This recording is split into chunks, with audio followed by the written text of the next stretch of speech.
Yo, what's up, everybody? Hey. Hey, now we got sound. New with sound. Now playing live on your home phone network. Wednesday night. Happy Thanksgiving, everybody. Let me get us live up here on Facebook, too. Yep, this is a night of celebration, so we're going to be a little loosey-goosey. Indeed. We got a little bit of goosey vodka. Oh, no, this is Chopin. This is better than goosey. Oh, yeah, no, this is good vodka. I made sure to spend the time. Like, I told a friend of mine today, actually, it's like, you know how you keep yourself from drinking too much? You buy the good stuff. Because every time you drink a glass, you realize how expensive it is. Mm-hmm. It's true. It's true. That cheap liquor give you hangover. Yeah, and well, they say they can make vodka out of corn, but that's just moonshine. Yeah, it's corn vodka. I'm like, no, it's just watered down moonshine, dude. Like, if I want moonshine, I'm getting moonshine. If I want good vodka, it's good vodka. Right. Okay, let me make sure this is... Oh, that's the wrong title. Oh, we got wrong titles, too. That's all right. This is the behind-the-scenes special. For those who have shown up that will see this is behind the scenes. This is what we do. We try to do it best all in one. You know, we show up early, but, you know, sometimes it doesn't happen when he has to do the typey type. I wish I could tell you what he's typing, but... Reflections continued. That's what we're Yes. So what we're doing tonight is we're continuing on with what we did last week, which was talking about what we feel is the meaning crisis and how it feels to us, and then going over the first two episodes of John Vervaake's Awakening from the Meaning Crisis, and we hope to get from 3 to 10. We may not, but, you know, that's the mystery. We're going to make it. Well, We're going to make it. We're some deep divers. We can do it. I believe. Ever optimist. I believe in us. I believe in humans. Yes. Humans first. We are pro at skirting the precipice. It's what we do. We're the best thing that Mother Earth ever came up with. So flow state, baby. We are. All day and day. If you're Michael Jordan or Jet Li or Bruce Lee or one of those sorts. Or Michael Jackson. But we all can be. Robin Williams is in all of our hearts. That's why he spoke to us, right? Yeah, well, yeah. Yeah. The things that hit That's us. all you have to say about Robin, though, man. Well, the things that hit us the most deep seem to be the things that we hold in our hearts, for good or for bad, but still, you know. Yeah, I agree. What we hold in our hearts. I like that. It's going to be a song. We can do that, too. We can do that. Yeah. We play music, guys. You should check out our bands. He's got multiple bands. Together, we're American Dharma with our great friend Jesse Neal. And DJ also has other musical projects ongoing he can tell you about. Yeah, there's Imaginary Man. We're going to be putting more stuff on our YouTube, which has kind of been just a defunct placeholder for a while. But yeah, with Keith. Yep, learning the new technology. It's like classic rock you've never heard before. And then there's a project that I did with a dear friend of mine, TV Dave, called Greater Than One.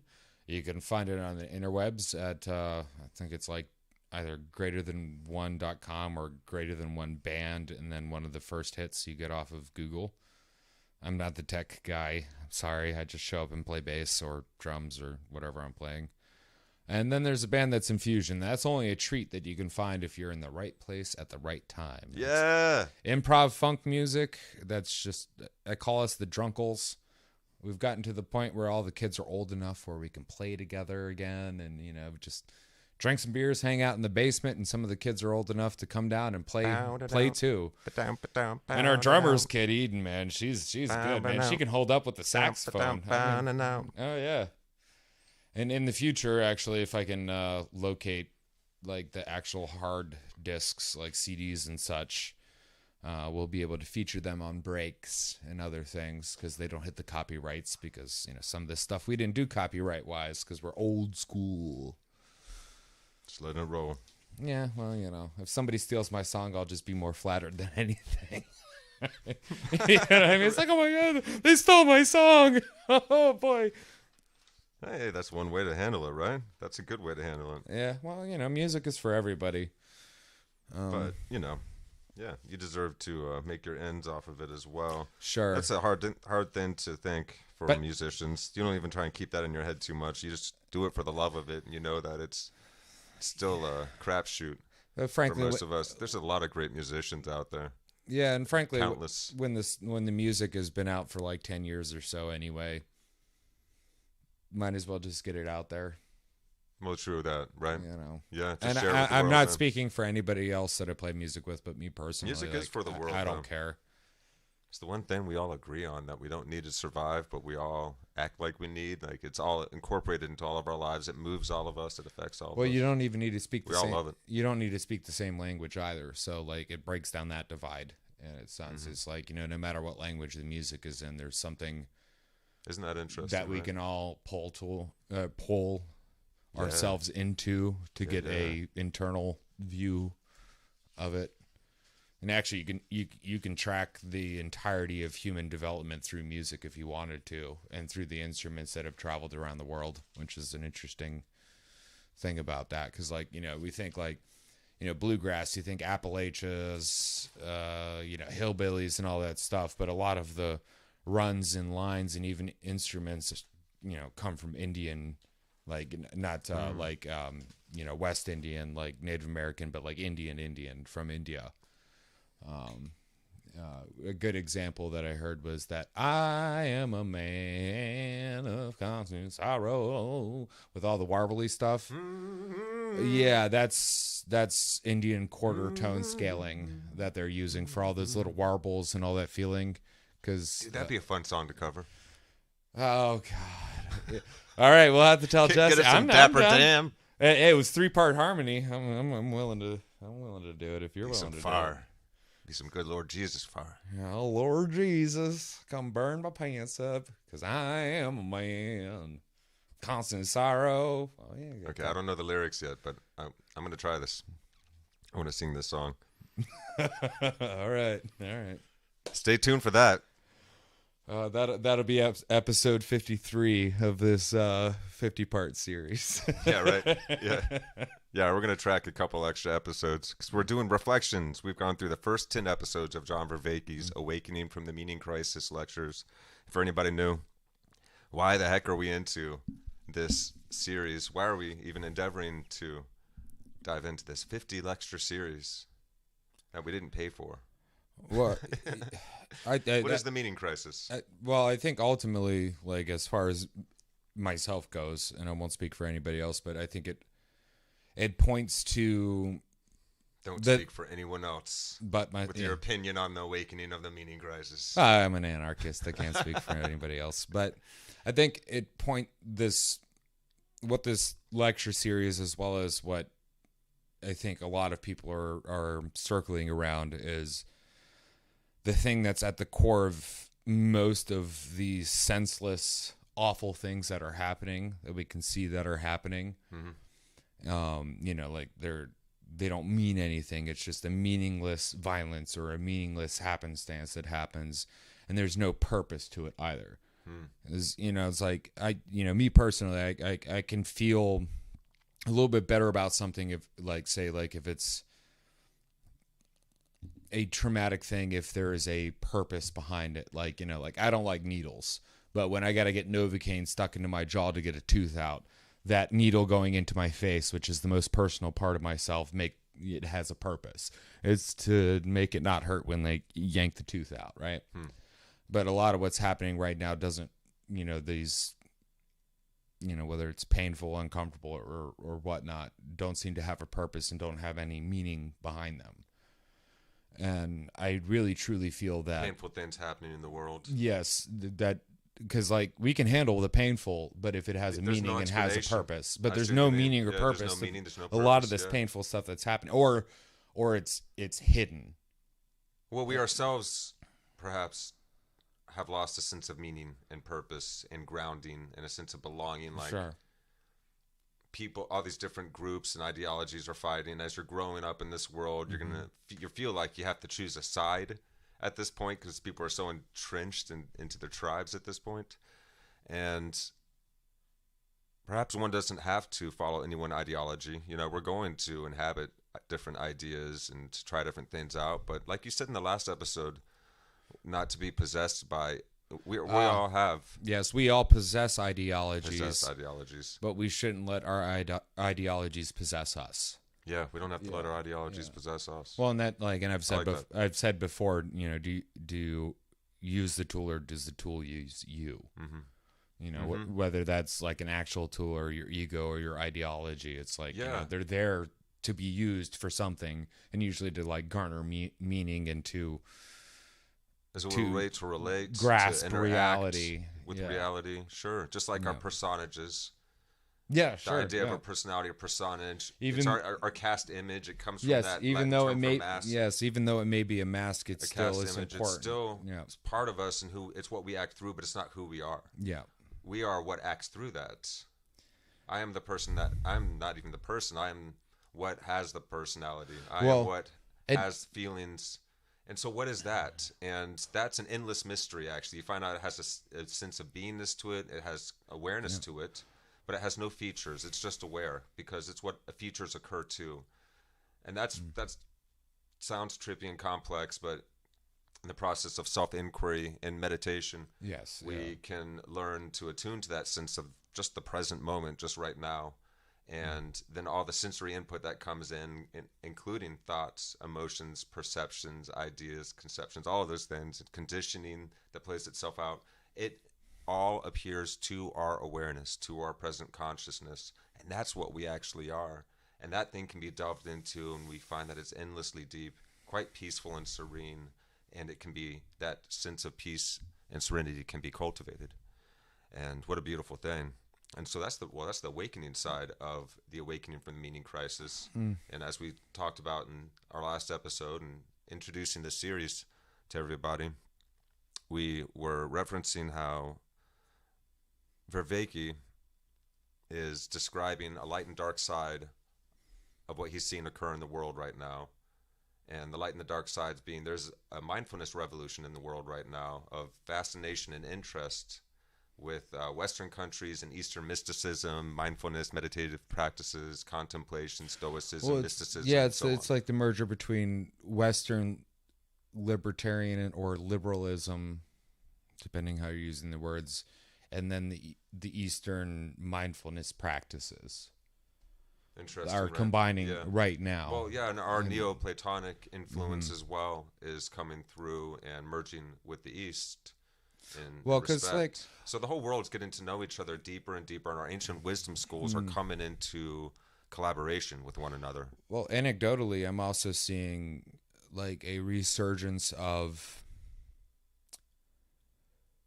like traditional folk art or culture that like musically or artistically that you would see, and I'm seeing I'm seeing stuff that if I look at and I'm like, I can't tell where that's from. And then you look at where it's from and you're like, well, I've been seeing like a lot of folk music from like the southern eastern portions of Russia, which are actually more Muslim than they are European, even though that's, you still got the blonde haired, blue eyed or black haired, blue eyed, in European effect.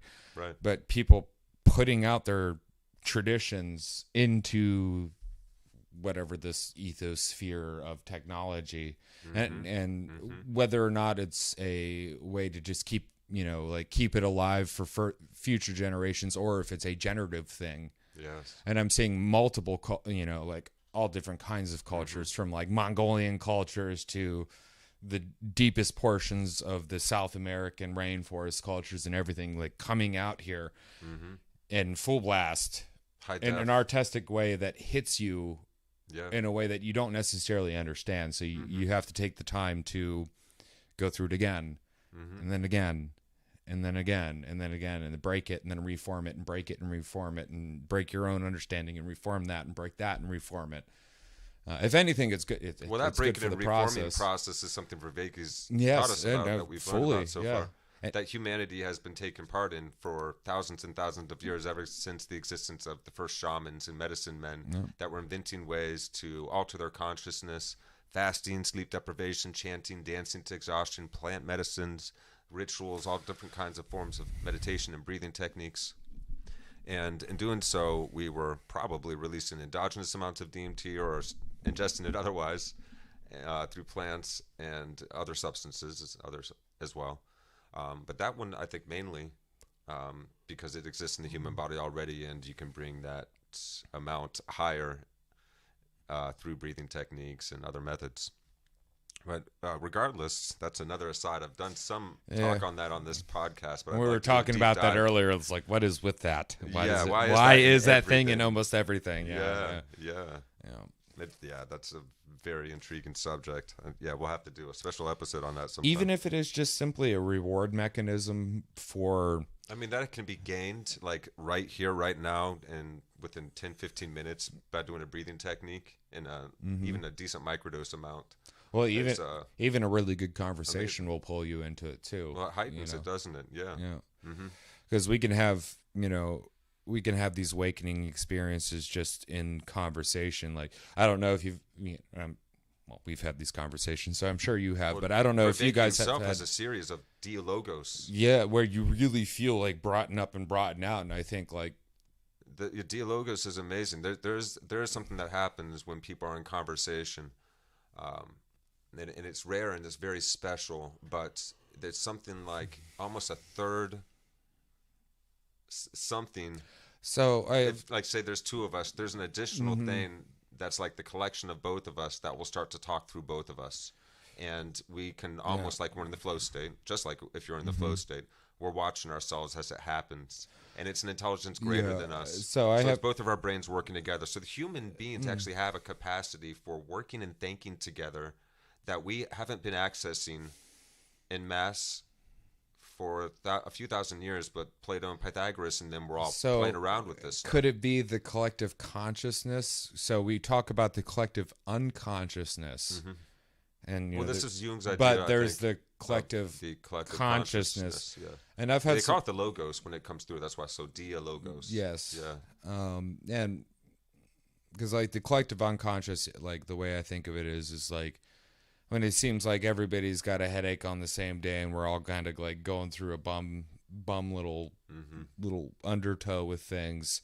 That would be the collective unconsciousness that's just riding through. But then that thing when you're having a good conversation with a person or a group of people, and it seems to probe and it's then it's a go heightened through level of awareness that everyone is enacted by and through everybody.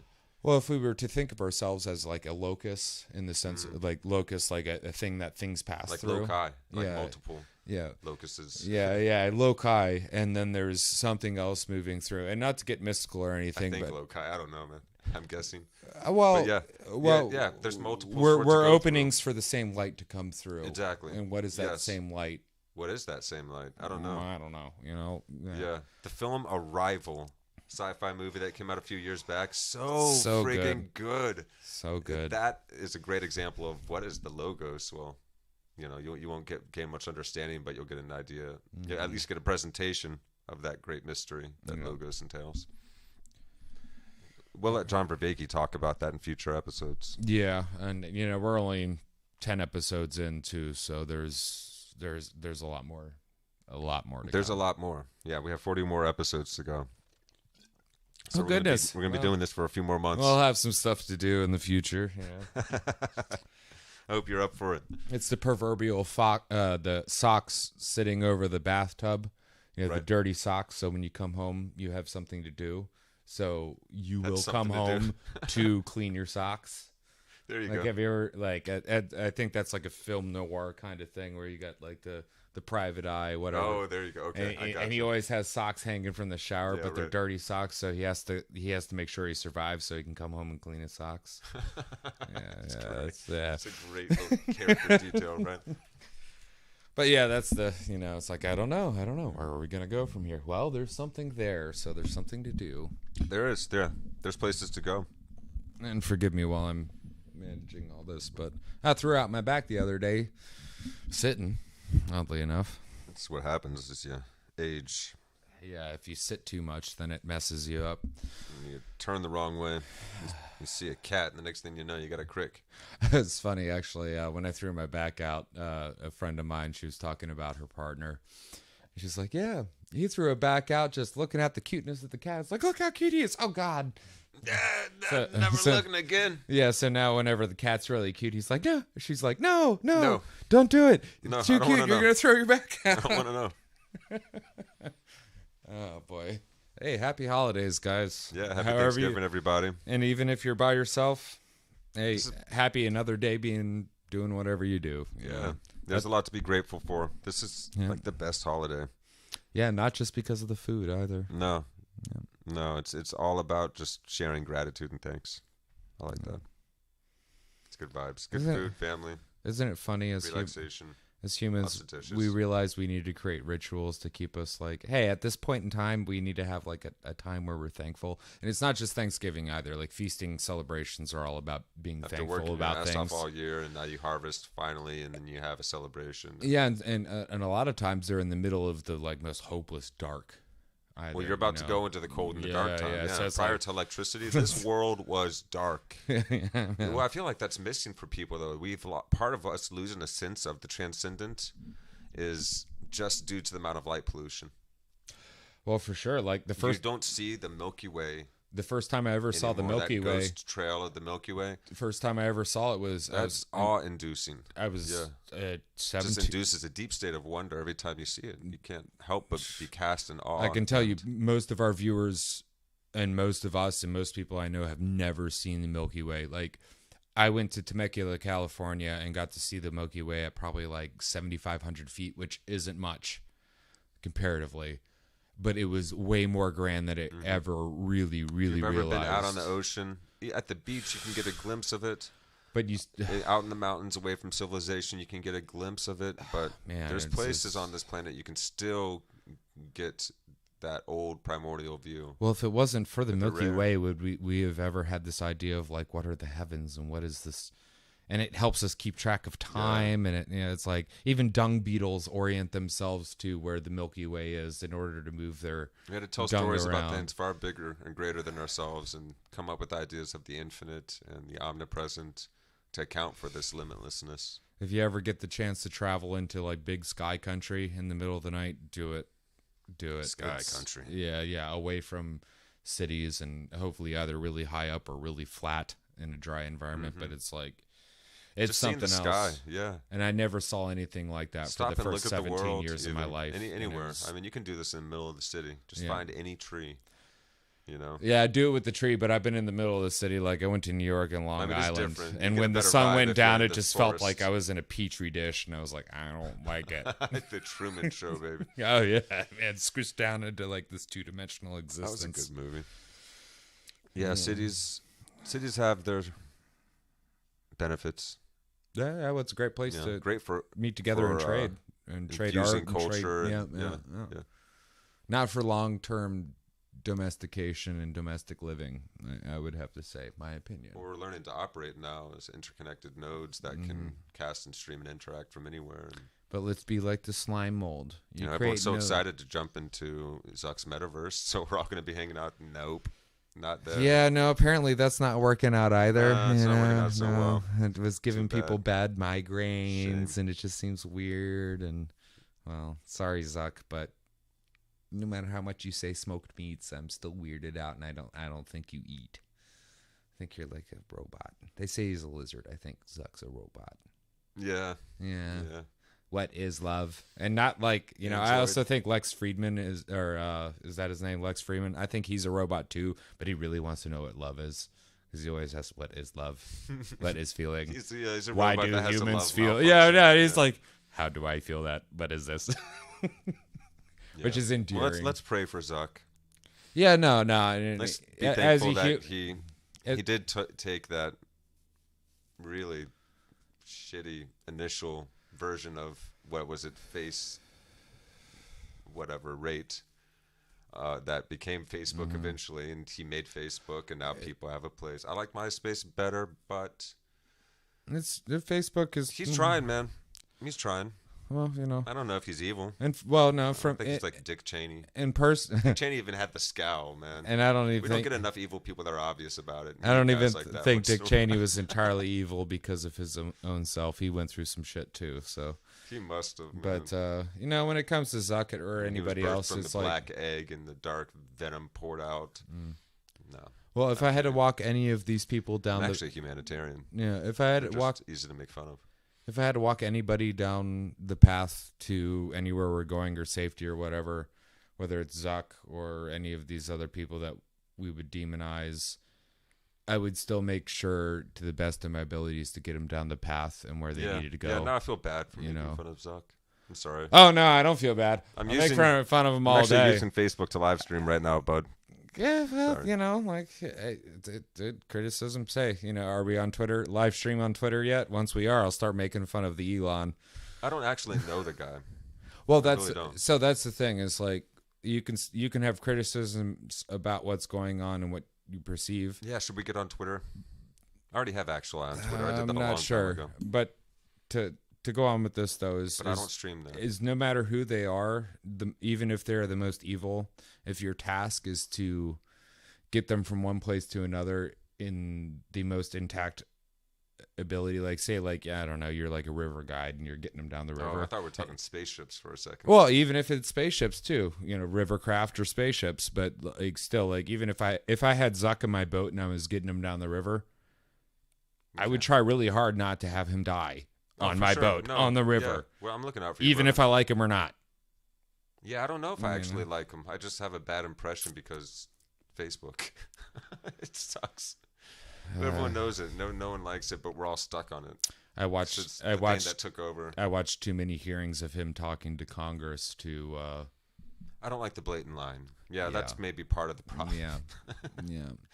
Or the weaseling around things. Selling everybody's. But hey, if you come back to humanity, dude. If you come back to humanity, I'll take you down the creek. We'll go tubing. It'll be great. We'll stay hydrated. We'll have beef jerky. We'll be good, dude. Yeah. The hashtag take Zuck tubing. Let's do it. Get him off that. What is the thing he likes to play on? The sail. Oh, I don't even know. A picture of him with the American flag on his. Yeah. And frankly, he's probably got way better boats than I'll ever have. But I know the creeks around here. It's the board with the sail on it, parasail. I think that's what it was. Oh, the windsurfing thing? Job. Yeah. I'm too lazy for that. Looks cool, man. Yeah, it does look cool, but I'm too lazy for all that jazz. He was on something. He was on some kind of water machinery. Being Zuck and relating with American and people. I'll never hate on somebody for their success either. That's one thing. Like, I don't care how successful or not successful you are. I really don't care. I don't that's not one of my judgments on your character. My judgments on your character is how you handle stressful situations and how real you can be.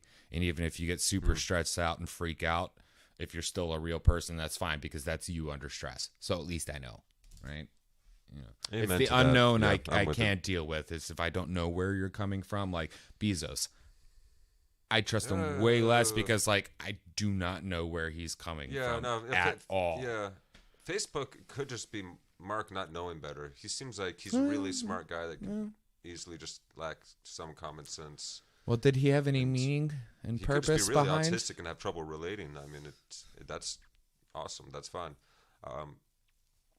Bezos. I just don't know. I don't get it. So it's like, hey, let's not. Whatever. Let's not get into him or Gates. No. All I can say about Bezos is his rocket looked like a chode and looked like it would fly just as well as a chode would. And if you've ever seen the movie Orgasmo, you'd laugh at this. It's Orgasmo and Chota Boy. I haven't seen it, but yeah, you gotta watch that. It's a good one. Back when humor used to be humor, we could make fun of everything. Ron Jeremy was in it too. Oh yeah. I heard Dave Chappelle killed SNL though. Good. SNL should have been dead a long time ago. I'm sorry. No, I think he killed it and brought it back to life. Turned it into the Chappelle Show. So planted seeds in it, like when a beast dies and the carrion birds. And love and making fun of ourselves, that we can laugh at our differences and be endearing and love one another and celebrate our differences and not be so easily offended by everything. Stop taking yourself so seriously because it's a lot more enjoyable if you don't. Because even if you can't laugh at anything else, you can still laugh at yourself. Yeah. I laugh at myself most of the time. If you see me giggling to myself, I'm probably laughing at myself. Yeah. Yeah, it's good for you. No, Chappelle is clearly a great and loving human being, and he is only calling out people that are being assholes. That's basically, it doesn't matter what group you're a part of. If you're being an asshole, well, and even beyond being an asshole, because assholes do serve a purpose, but like being a douche, being a douche, because like douche. Yeah, because like Blatant everybody needs douche. like every group of people needs an asshole, because when shit goes down, like you need the asshole to be like, oh Okay, hell the no. honest But side of that is, the douche is the thing that just comes up in there and sprays a bunch of water up in there thinking it's helping, but really it's just making things worse. That's the douche. Yeah. And you ladies who have ever used a douche, you probably know, because they're actually not good for you. Yeah, sorry about that. Yeah. We didn't need to go there. Yeah, well, that's the difference between a douche and an asshole. Assholes are natural, douches are not. That's okay. Yeah. Well, hey. Roundabout. I guess we're allowed to give, feminine advice now too anyway. Well, it's not feminine advice. Nowadays, it's just, one's natural and one is something that was made to fix a problem that may have not been a problem. Welcome to Earth, folks. Yeah, we're figuring it out as we go. We're doing our best. I was gonna go into the Team America spiel, but I realized I can't go on with that because it might get, the whole dicks and assholes spiel that I can't repeat that because we will get in trouble for that. I really liked the Rent musical rendition of AIDS. AIDS. Everybody has AIDS. Yeah, it's like, oh god. AIDS.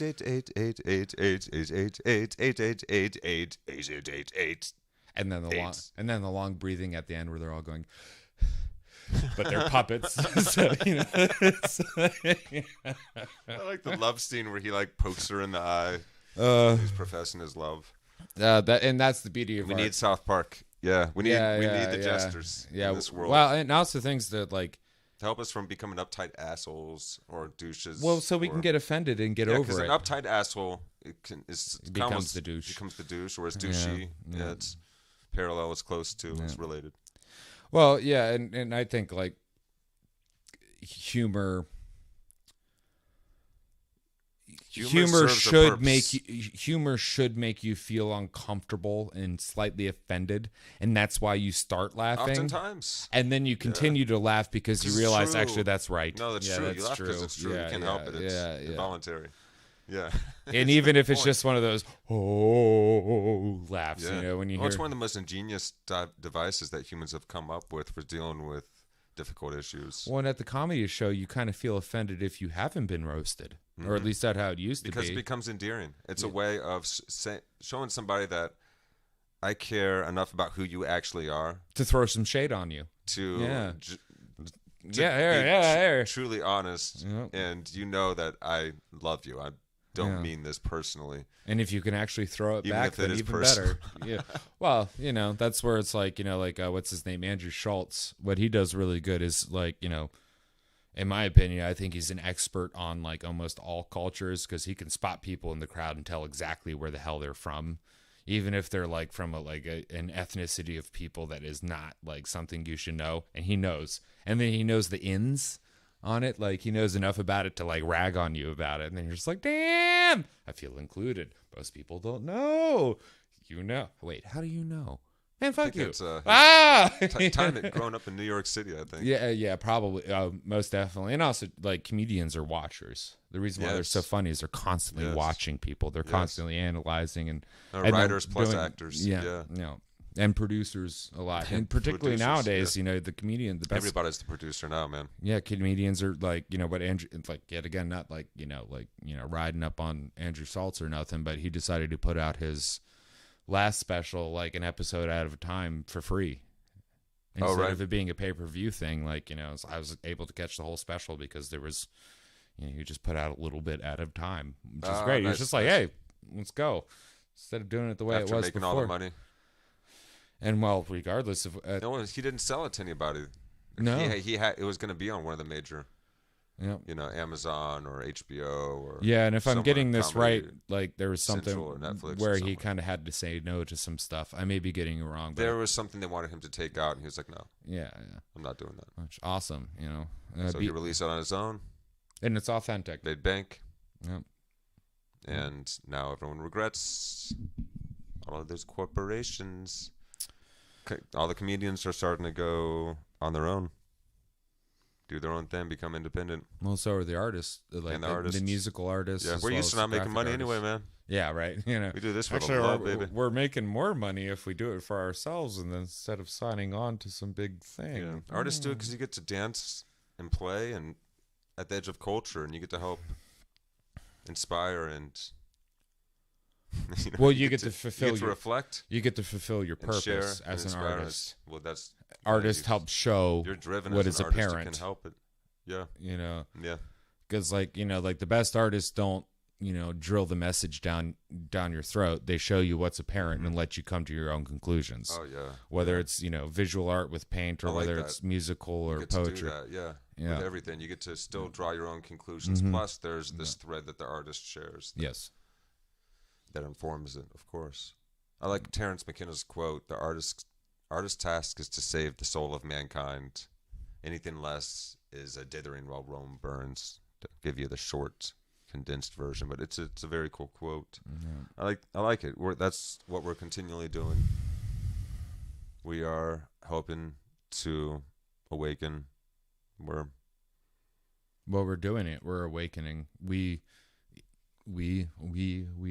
just inviting into it. Yeah. Well, we're all participating in this awakening. Very attractive doors or vehicles to help drive. Well, and sometimes it's not even attractive. Process. It just sometimes it just beats you over the head with this is working, this is working, this is working.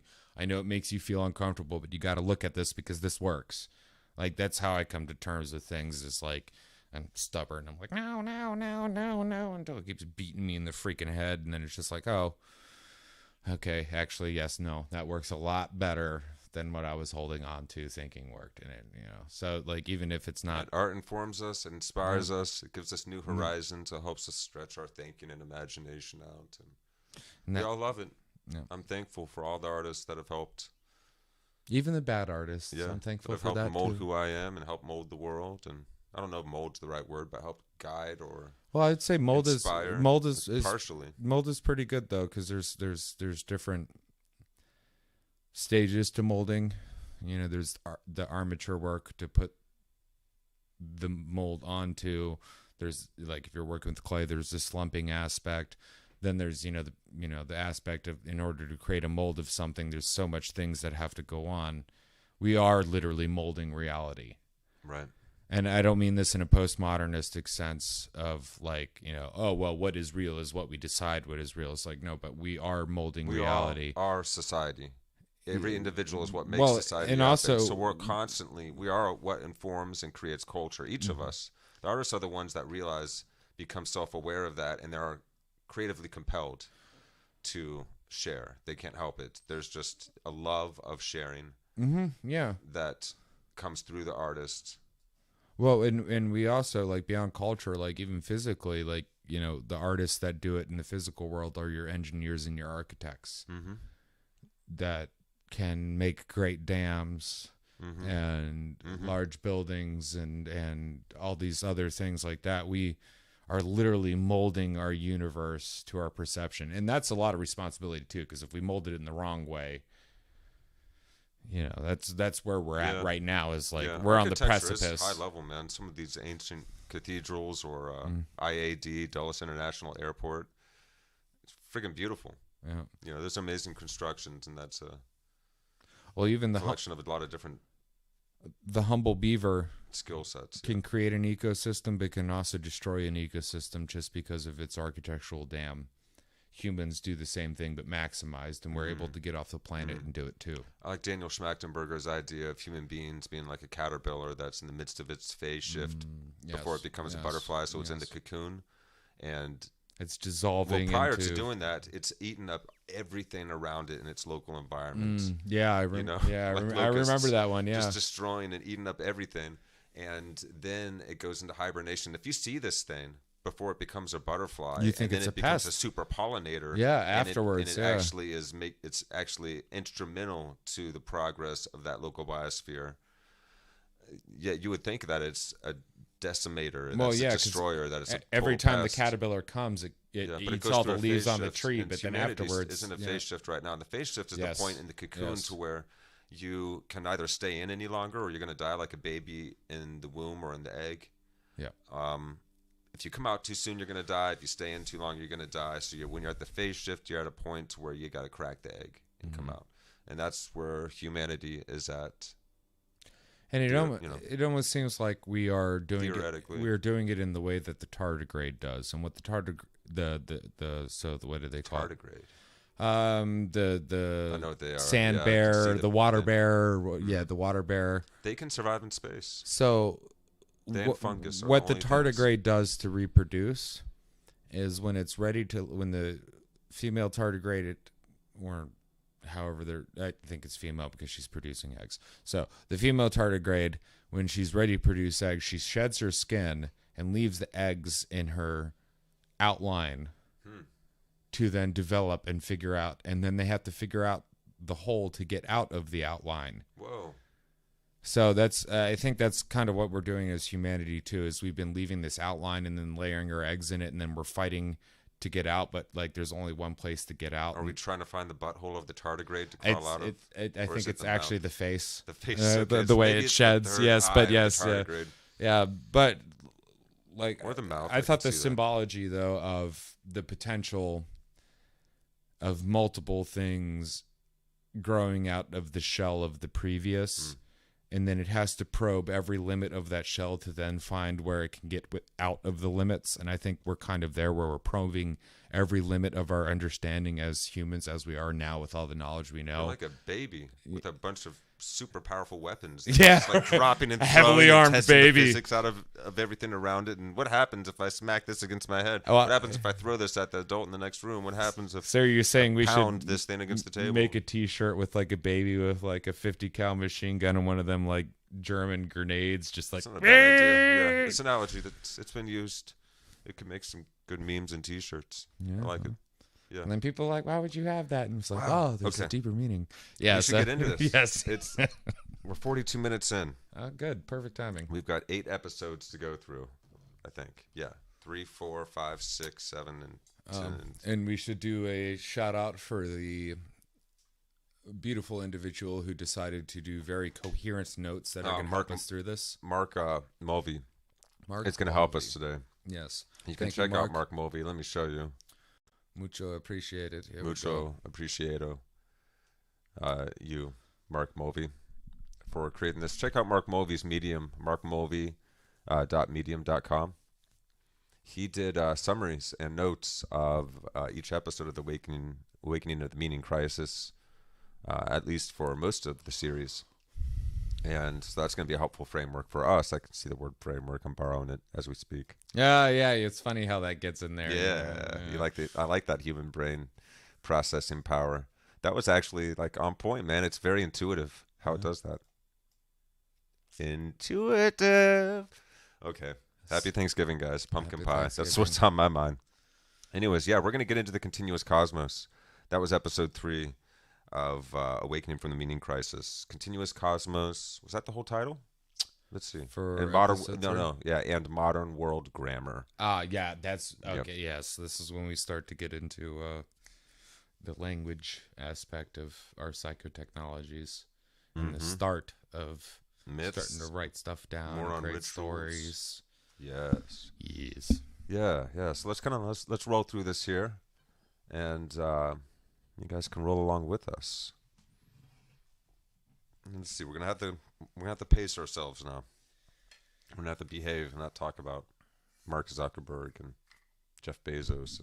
But it was all part of this meaning crisis. They're having the same crisis as we are. are. Oh, we're all part of it. That's right. We're all one. I'm making fun of myself if I make fun of Zuck. Yeah, frankly, I am too.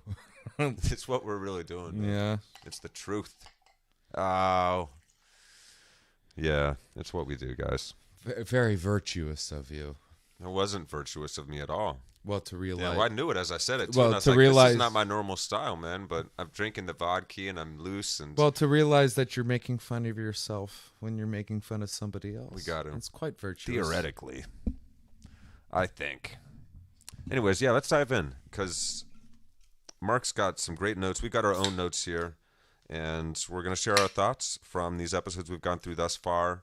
If you guys find this interesting, please do check out John Vervaeke's Awakening from the Meaning Crisis. It's a life-changing series of lectures that is ultra relevant to our time, and it's each episode I feel the weight of this world lifting. I feel a little bit lighter and brighter and a little bit more hopeful that at least there's a direction. There's a way to respond. Whether or not we make it or not is aside from the point. It's going to be the joy of the journey.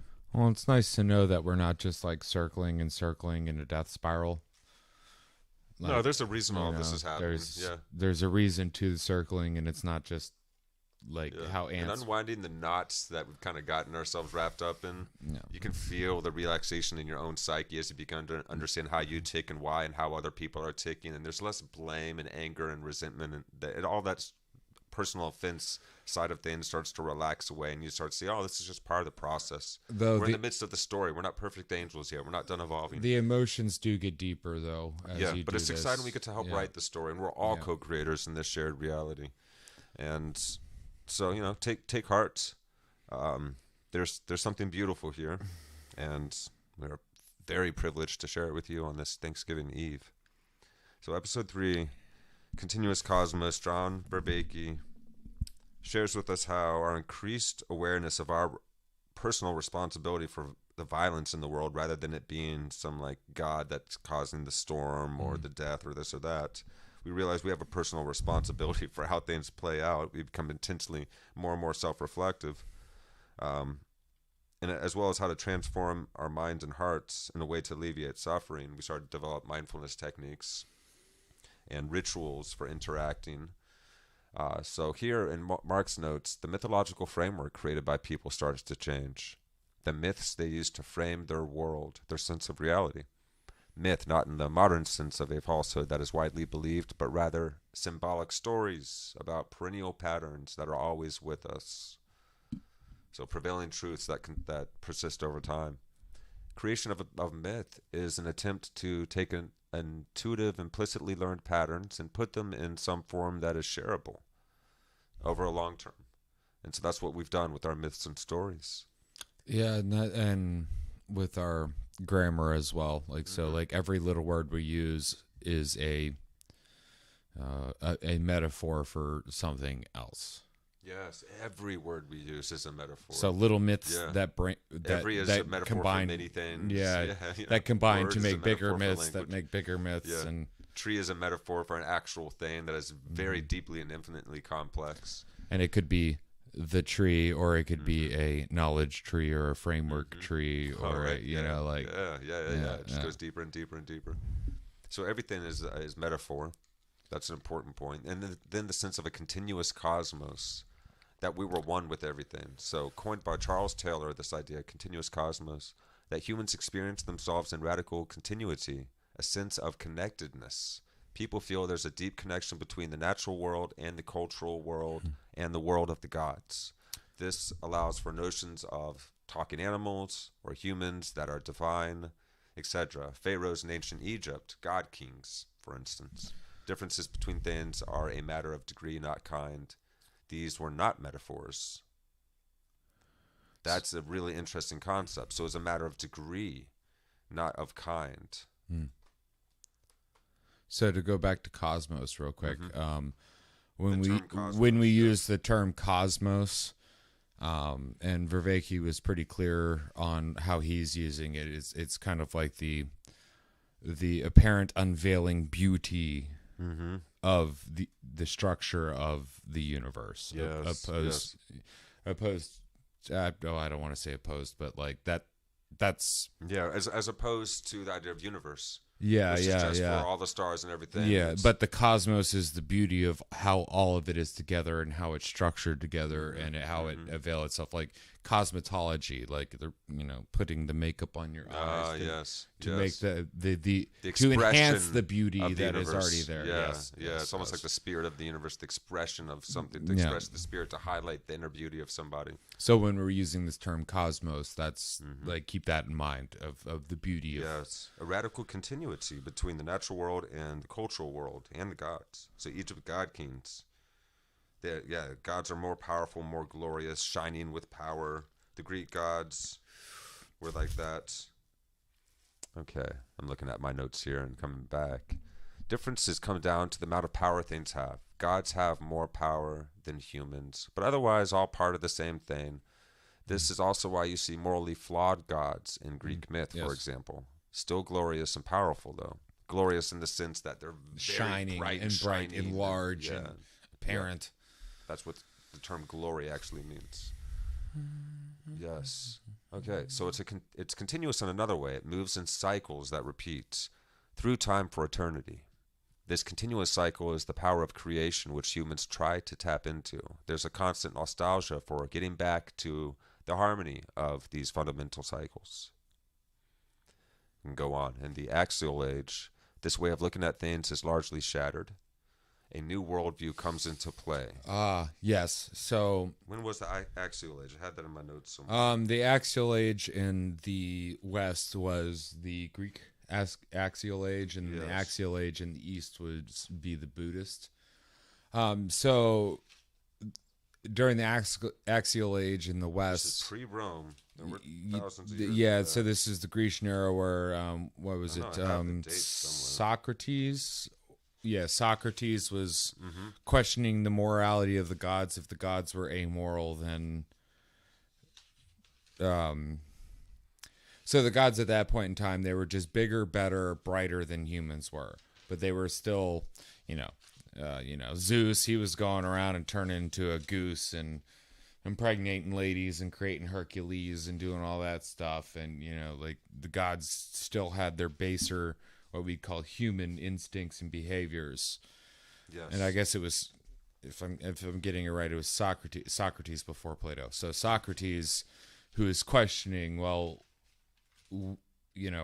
if these gods are morally limited as humans are, well, it wasn't an if these gods, it was the gods of his time and the way he's seeing them are limited by the morality, and they're still just as amoral as humans are. But what would be a higher moral gods or God concept that were higher, instead of just being bigger and brighter and better than humans, but morally superior and higher in that sense? So they called him a atheist, and not no gods, but strange gods. He was worshiping strange gods that were higher. Yes, giving them moral attributes. There we go. Goodness. Yeah. Yes. So holding to give us something to grow towards. Yes. An idea of something to grow towards. So we had this new arena of opportunities before us. And so, like, interestingly, it was brilliant. But it was so offensive to people, because then they're going to have to improve. Like, we have to be more self-honest. Well, at that point, that's how you'll create a better culture. Well, at that point, trying to tell us. We learned that we were 500 to 300 BCE was the axial age. Yes. So at that point, we realized that, like, your like what you do in life has an effect on your life. So there's personal responsibilities. Yes. But it was from the perspective of being punished. It was just cause and effect at first. Well, like, so say the gods would punish you for not being in line. Cosmos. Yeah. And then there's the praising of things, and then the praising and punishing. So, like, you would go to temple, you would, I don't know, say give your coins off to this thing, you'd live a pious life, but then if you stepped outside of that life, you would be punished for it. So you'd be either praised or punished. I think what Socrates was kind of looking at is like, look, it's not a praised or punishment kind of thing. There's a higher moral level. That isn't praising or punishing you, but it exists there, and if you exist below it, you will never be able to move up past it. You'll never be in communion with it. Yeah. So, like, it was almost expanding the ceiling of what possible. gods or God would be. Humans and gods and everything. Yeah. And as we were getting wiser, more self-reflective and expansive in our thinking, we started to develop the first telescopes and things like that. Yeah, we started really looking. We were starting really Can looking. we look at God? Yeah. Well, Yeah. no. And this was when the first kind of scientific thinking started to form. We were looking for those cause and effect relationships and things. And it wasn't entirely perfect. And I think it was a little bit before Socrates, because like Thales but like the first mathematicians, Pythagoras. But really trying to figure out like, you know, what works and what doesn't and what is replicatable. Even though it's not completely perfect, it still really worked for that point in time. And we're still here. We think we're perfect with all our scientific knowledge. No, it just works for us the way we are. Mm-hmm. Mm-hmm. But it still can explain what is the universe and why is the universe, and I hope that never stops. How it began for sure at all. Because I like that idea of just constantly ever out of reach of your understanding. I think it's most likely going to be until the end of the story for us, until we are just no end of story. No end. And we're just spirit or something at that point. Yeah, God knows. Just at the pinnacle, cycling back. Yeah. Right. So. It's continuous in another way, moves in cycles that repeat through time for eternity. Yeah. This continuous cycle is the power of creation, which humans try to tap into. There's a constant nostalgia for getting back to the harmony of these fundamental cycles. In the Actual age, the way of looking at things is largely shattered. A new world view comes into play, the great disembedding. It's replaced by a mythology of two words: everyday world of the untrained mind, self-deception, illusion, violence, chaos, out of touch with reality, and the real world, how the trained mind sees the world. The sense of how things really are, with reduced suffering and violence because the mind is not out of touch with reality. This is what comes into play when the rational human being starts to come into the fore. So our psychotechnologies of language and counting and money and arithmetic, more phonetic and writable, easily writable and replicatable languages, that helped us become more self-reflective. We started to become more sophisticated in our thinking. It's really interesting too that like as we've developed the progressing through this, it's like it seems like the rational seems to be what's good and what benefits us, and then when it becomes like irrational and chaotic, that's not to bring it back to our previous understandings of how things were, but the punishment end. So no longer is it being praised or punished, but what is rational and what is irrational. You know, so now like at this point that we're discussing, we're trying to figure out what is rational and going through steps to create these psychotechnologies to help us become more rational, you know, through language, numeracy, so the money and all. So what is rational, what is real, what is understandable, what is coherent, and then what is not coherent, what is this not was helpful real. For us in breaking things down, understanding, learning how to build, rationing. Breaking things into pieces, yes, and thinking about time. That but it also separated us from the continuous cosmos slowly. Sure, didn't it? I could see that. Well, if you're always planning for tomorrow, are you really here today? And that's a battle too. It's like be in the moment or and we're having to learn how to. So the what do you call it? Anyways, Socrates, Plato, Aristotle were lineage. There's the word I was looking for. Lineages like that. They were trying to figure out how do we balance as human beings. How do we live in the left and the right brain at once? Basically. The creative and the rational inside chaos and order at once. And, it's basically what the Taoists were representing in the yin-yang. How can you be that squiggly line in the circle that encompasses the two of the yin and the yang, the two interrelating opposites that make life in the universe and existence possible? I was going to bring up a point, but I think we cover this point in the next episode, so I'll hold off on it. Let's it all ties together. That's we must pace ourselves. We're still on episode 3 here, so we're just going. If it takes eternity, it's worth it. It's worth it though. Yeah, this is the best stuff. I love to engage in this subject matter because, hey, we're at least looking at the thing now. At the end of the day, in the beginning of the day, I feel better for it. Yeah. So. Yeah, right. So the axial age, this way of looking at things, is shattered. So tapping into the real world is a type of wisdom captured in our word prudence. To know how to fit into the power structures of society, how to make things work for you, to get the most power and prosperity you can, Mark Zuckerberg. Wanting to be in touch with reality is one of our most powerful drives. That makes sense, though. That makes sense. We want to be in touch with reality. That's one way of doing it. The coherence of reality, to have a grasp on it. Yes, to feel safe. So that's why you have people that over-obsess and become heightened versions of this, that are hoarding or excessively greedy and have enough money for 10,000 lifetimes. And the fixation. They're not doing any philanthropy with their fixating on that end of things. And that's like later on in the episodes we get onto, when you're in the scaling up too far and looking at the gestalt of everything, the downfall is the fixation on things. That's what, like when you get to a certain point and you're just like, well, I need more money. Okay, well, money's not a thing. Well, I need more this or that or the other. And you're fixating on something that doesn't actually bring you into congruence with real. Because like what Vervaeke... We want to be in congruence with real. We don't like fat cats buying off our politicians left or right of the spectrum, right? And Vervaeke made this point a few times, is, we're not actually in one world and then another world. But it's still useful to think about it. It's like, well, there's the world as it is, and then there's the world as we would have it.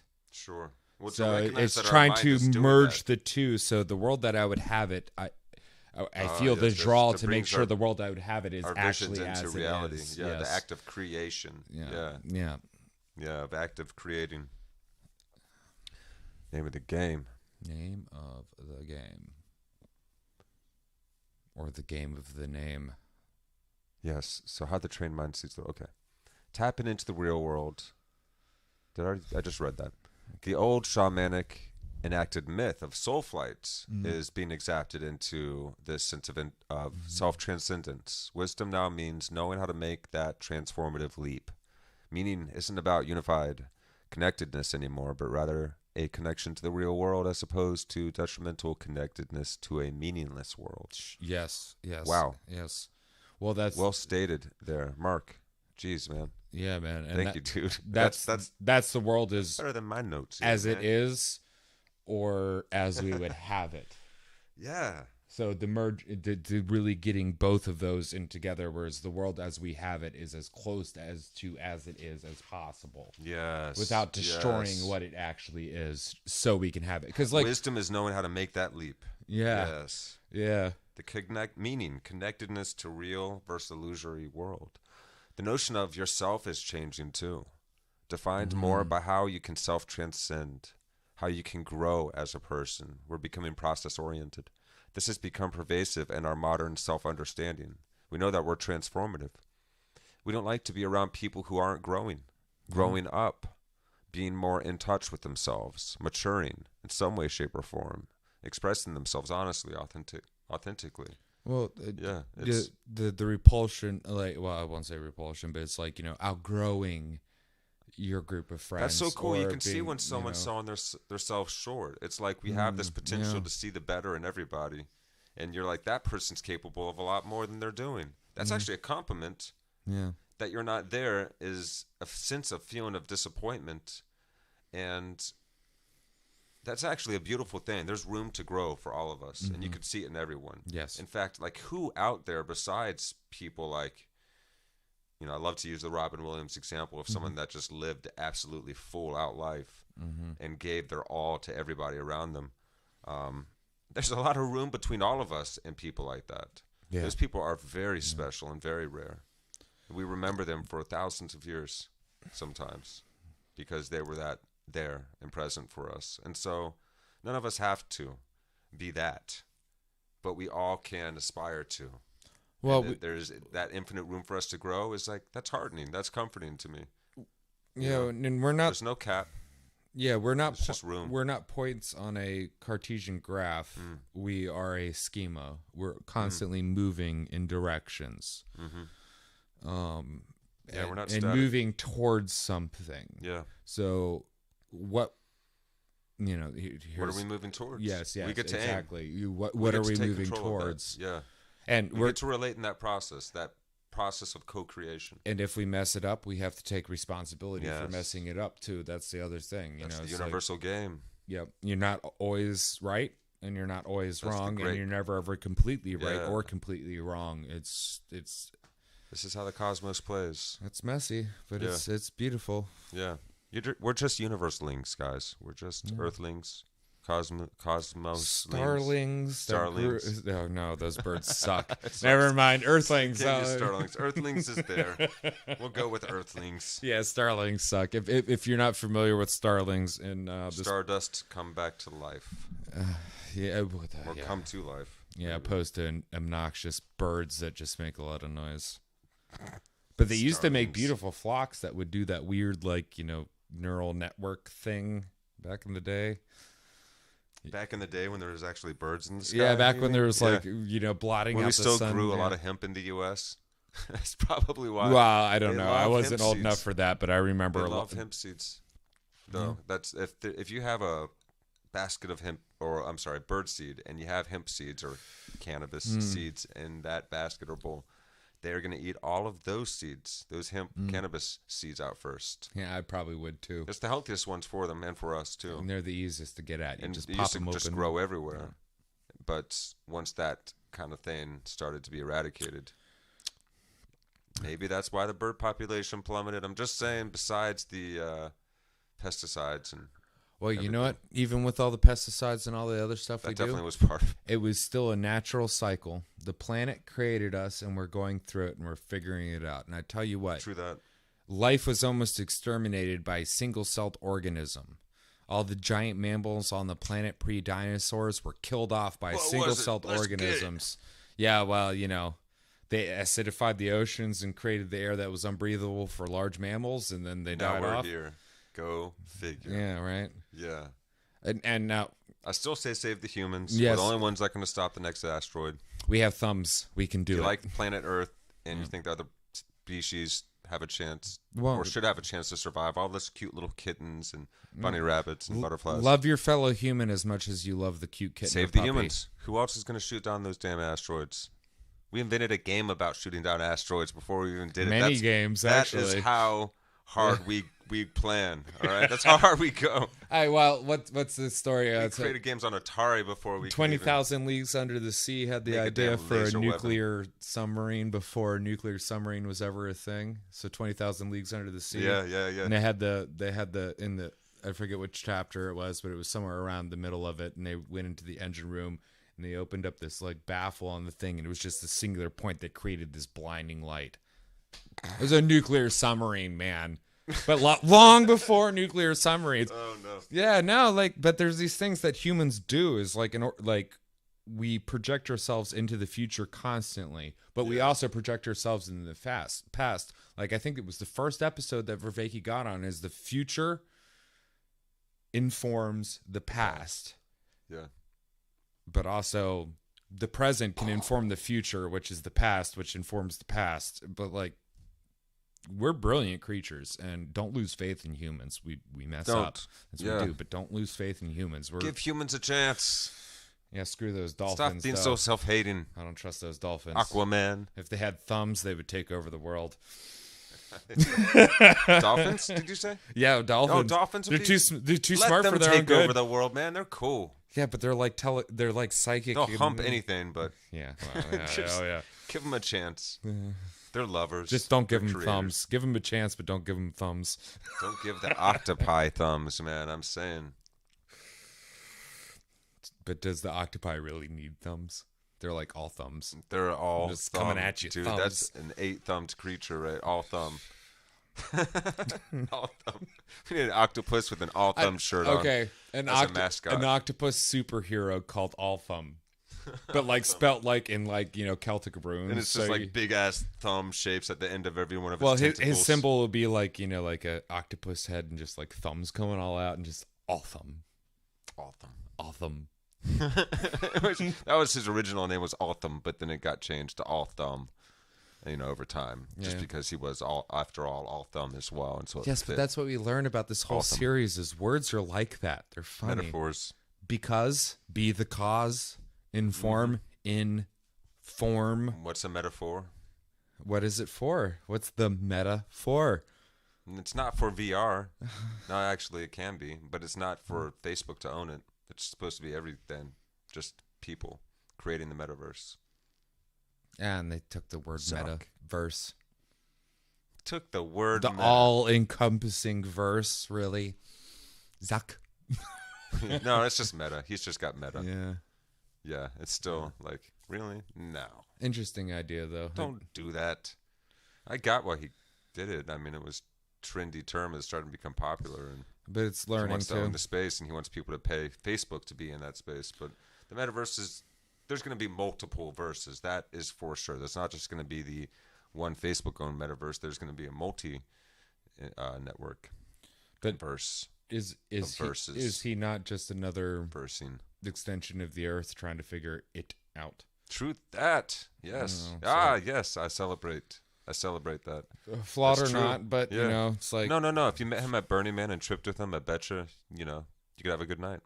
I did, man, and I tried to sell him on the idea of an ever continuing he just grilled needs to hang out with the right sandwich group of guys one night, I think. Yeah, maybe that's how he got into smoked meats. Somebody's like, "Yo, I got this brisket on going, bro." Going to the wrong The ayahuasca retreat. Don't go to Wong's ayahuasca retreat. Go to Juan's ayahuasca retreat. It's a difference. Yeah. Jeez. Juan is closer than. Never mind. We can keep going if you like. No. Are we gonna get through all the rest of the episodes? Probably not. But hey, we're doing so, it. We're gonna try. We're gonna have to speed run through these things, man. This is how we take in and process all this information. So if you're like us, and we're a bridge to awakening from the meaning crisis. Yeah. We're certainly not awakening from the meaning crisis. What did I say? But we want to help you guys. We're the study group. Those of you that are working on this level here. Yeah. To graduate to Vervaeke's level, maybe one day before we die, we'll start to begin to understand some of this. Well, actually, no. It's walking. Quite honestly, he's broken it down in a way that anyone can understand it. You might have to pace yourself, rewatch some things, or do some watch throughs with people like us. That's why we're covering this series, because we want to help express this in our own words and translate this. When walking down the same path, people notice different things. Right? Mm-hmm. Somebody may notice the flowers. Somebody may notice the funguses. Yeah. So it's like, I may be the kind of guy to be like, hey, look at that log. We could build a fort. But it's like, that's only one part of the path. Yeah. If you want to go shamanic flying, I'm your man. Join me. I'll help you. If you do that together. If you want to be like on the ground and be like a grumpy, what do you call him? Badger. Like a grumpy badger, I'm your man. Grumpy badger. Oh yeah, I'm a grumpy badger, man. I'm dirt people. I like being in the hole, poke myself out, and I yell at the kids to stay off the grass. That's where you get the turtle vibe too. Oh yeah. That's one of my totems is the turtle. Turtle archetype there, poking head out. Yeah, so we're learning about exapting our brain to do other things. The shamanic ability to take flight. The idea of getting high, to get an overview of things we learned about. So this old shamanic ability, did I read the previous one? Yeah, okay. The old shamanic ability has been exapted into a new mythological framework. The Axial Age Revolution took place in Greece and Israel, this Axial Revolution. Greece and Israel, also China, which will be touched on in later episodes in regard to Taoism. Homes of some of our most enduring foundational myths, deeply constituent of how we are, how we operate, how we think as human beings today. Like we actually get the word potential from Aristotle, right? And potential has potency. It does. Potent. It does. Yes, potent. Yes, that's so good. You'll never look at words the same way again after watching all this. No. And etymology is fascinating. It really breaks things down. It gives you a more comprehensive understanding of why things are the way they are. I don't know. It allows me to play more with the words, which is fun. It's like, it is fun, man. To play with them. They're clever little puzzles. So this is the notion of okay, we did that. The Actual Age Revolution. These myths deeply constituent of how we are today. India is also the source of the mindfulness revolution. Yeah, God, is India the source of a lot? That's the Eastern axial revolution. Like the Western was the Greek, the Socrates, Plato, Aristotle, and then then we went into the Eastern mindfulness revolution, which was the axial revolution, and almost like an internal self revolution too, because what Siddhartha was his experience, he was having that revolution within himself opposed to outside of himself. At least that's the way I'm seeing it, you know? Our definition of self changes. So it's how can you self transform? We're looking for meaning, connectedness to the real versus illusory world. So there's the idea of growing up, that new metaphor, the idea that we're strangers and pilgrims in this world starts to come about. So we develop this new mythological framework. And so a lot of what you think is natural to you, just part of how your mind works, is actually culturally internalized. It has been generated historically, and you have internalized it culturally. It's difficult for you to remember thinking in non-literate terms. Literacy has completely pervaded your sense of what it is to think. So many psychotechnologies have become second nature to us. Like the fact that we think in language now has caused us to become so much more self-reflective than we ever were before. Yeah, and it's interesting because like there are people who don't necessarily think in language first. Right. Like, so I'm one of those people. I tend to think of in feeling and imagery first, and then language secondary. Yeah. Which is a nice, unique position to be with this, because like I can then move myself through what I guess would be the pre-linguistic end of thinking, which is just imagery, feeling, that kind of thing. The way into he breaks language this down is so helpful. It is. It really is. And I'm not saying it's like a significant portion of people that Whether have this. You've never meditated, you're a long-time meditator. The way Vervaeke breaks down our cognition is keyed in. It really helps make you more astute of your sense of consciousness.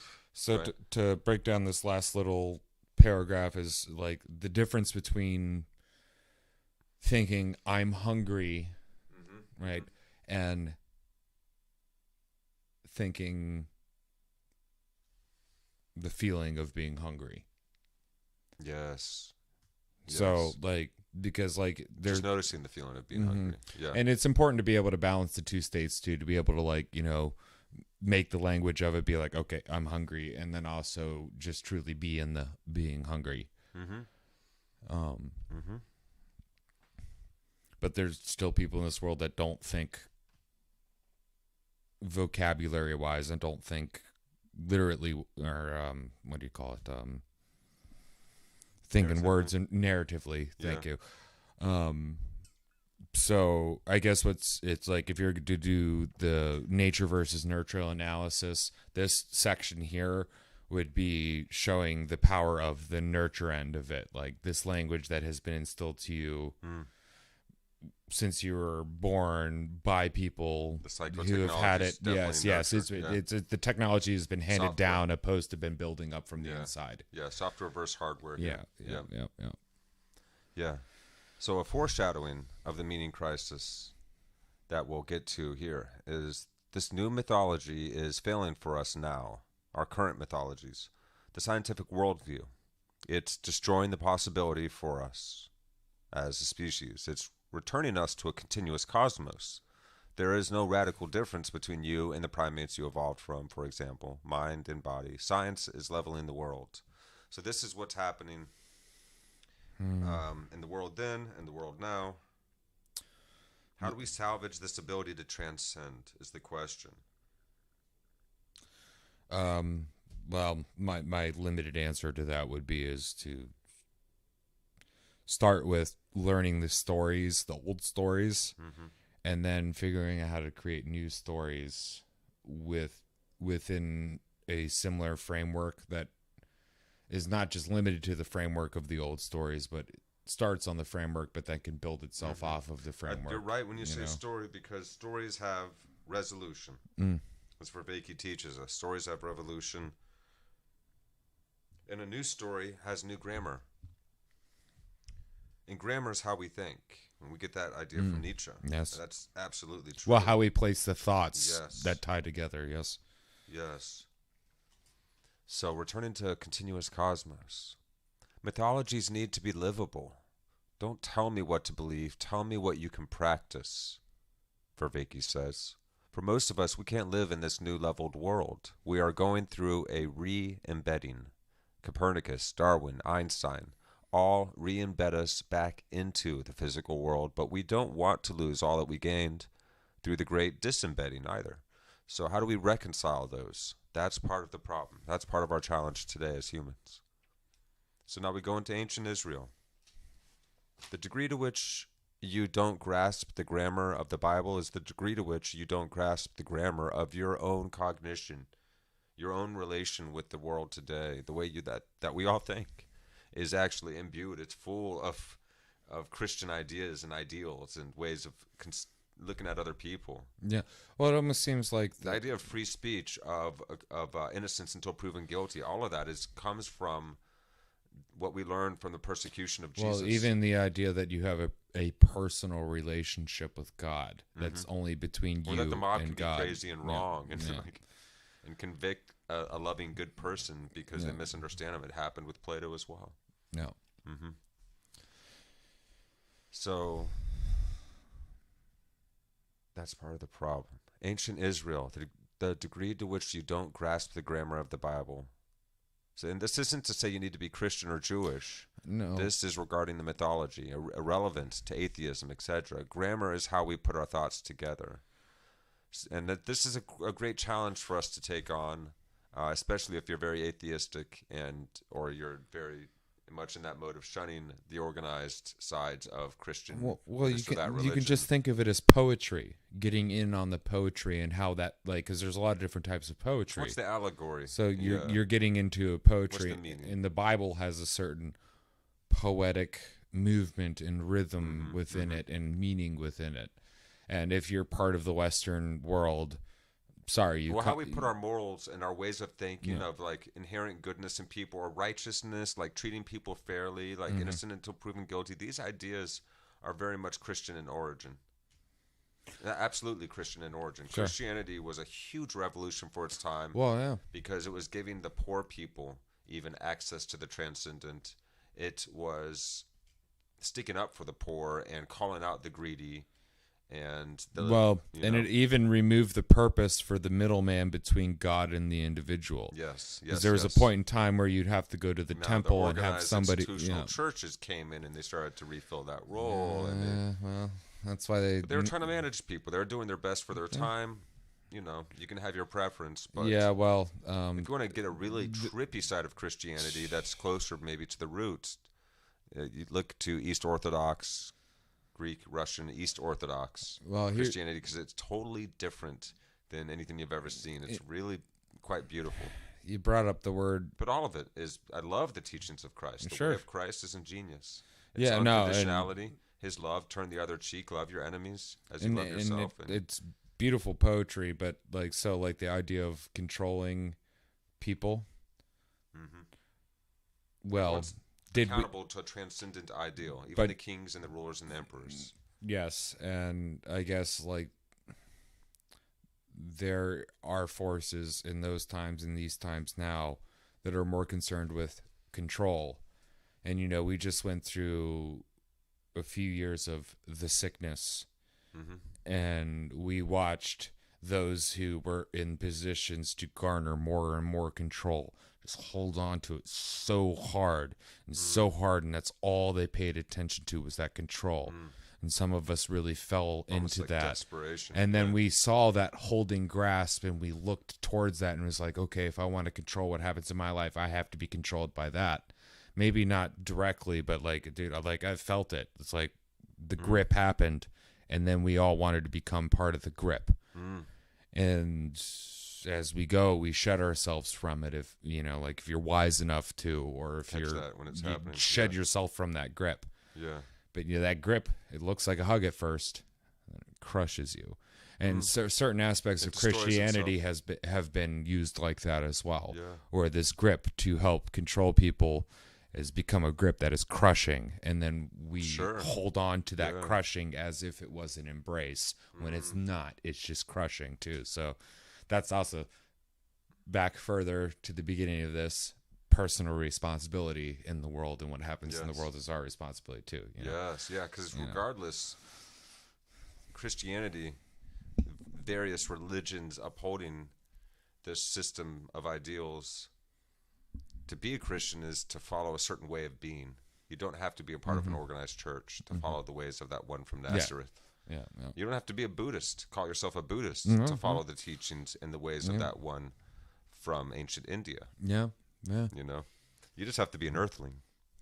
Covered in dirt. As the Taoists saw it, I think. I love the Taoists and the worldliness of their philosophy as well. And all of these the mystical sides of all of these philosophies, they're all there for everybody. Well, they're all right. Anybody, they're all right in the being. best ways. And then the portions that they're wrong in are ways that others fill in for. So, like, all the best. They pick up where each other leave off. Yes. They specialize in different areas. They complement one another very well, and they interweave very well, but they also have strengths and it's almost like particular strengths, leaves and petals that fill in the negative spaces or help support each other as they go, you know, to create this tree, this living thing that keeps growing. Love it. Yes. Yeah. So this is what Nietzsche meant when he said, I fear we are not getting rid of God because we still believe in grammar. You go to a movie, someone falls in some way, and then they have an insight. You are redeemed, and they find their way back. That's biblical grammar. What matters here is how it shapes our sense and world, not about what you believe or don't believe. You know what he means by the movie metaphor there? You go to a movie. You go to a movie. Yeah, so a movie is something that moves you, and you go to a place to be moved by the movie. Now, mind you, the reason why we call movies is because... Oh, that's right. Well, the idea of self-development, of being saved, of being changed, of having an experience. Well, and moving is an action, not a passive thing. So it's an acting thing. Repentance. And then when you're watching a movie, you are putting yourself into the movie. Then you have an insight, then you are redeemed. And then, okay, when you're watching a movie, you always see that story. Someone falls in some way. Then that's what he's talking about. Yeah. So then they have the insight. Then they're redeemed. Okay, now I got it. And it's the story. That is biblical grammar. The story of redemption. Yes. And that's the story of our lives too. And that wording got me confused there. The thing that brought me back to Christianity is the fact that there's a redemption arc within it that is very clear. Well, that's right. That's so true. Yeah. That's what Christianity as a worldview gives us. Whether you're a Christian or not, it is through and through our conception of reality here around the world, particularly in the West. And it's not just guilty, but guilty. It's not a bad idea. It's beautiful. But if, like, say it's not just you're guilty and then you're screwed, but like guilty, but then there's something you can do to redeem yourself. That's why you see, like, the AA has a... Well, even the fact that you have to prove somebody guilty, that you have to consider them. You can't just believe what everyone says about it. Well, they're innocent until proven and guilty. even if they're after guilty, like after they're guilty, they have the chance still to redeem themselves. And that redemption arc. You love the story of someone that has failed and then makes it back and does something really amazing. And even better than the guy that just does something amazing. You like to hear that they failed in some way, because that's relatable. We all fail. And say the punishment for failing. We want to know how to grow. Isn't eternal just to punish you. The punishment is so you learn. Yeah. So it feels good for us to identify and watch people excel at things, sports, movies, music, so on and so forth, because we're biologically attuned to survival. How beautiful is it that we are tuned this way then?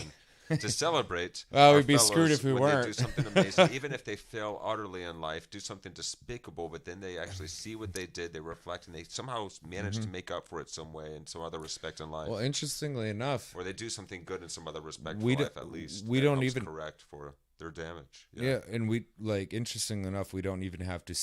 We don't condemn everyone else and not look at our own selves. The log's in our own eyes. Well, and here's the thing. So, like, if somebody say is going through the past and they fail, we don't even have to see them redeem themselves. What we do is we watch it, we fail with them, and then we move through. Like, it's not mirror neurons, right?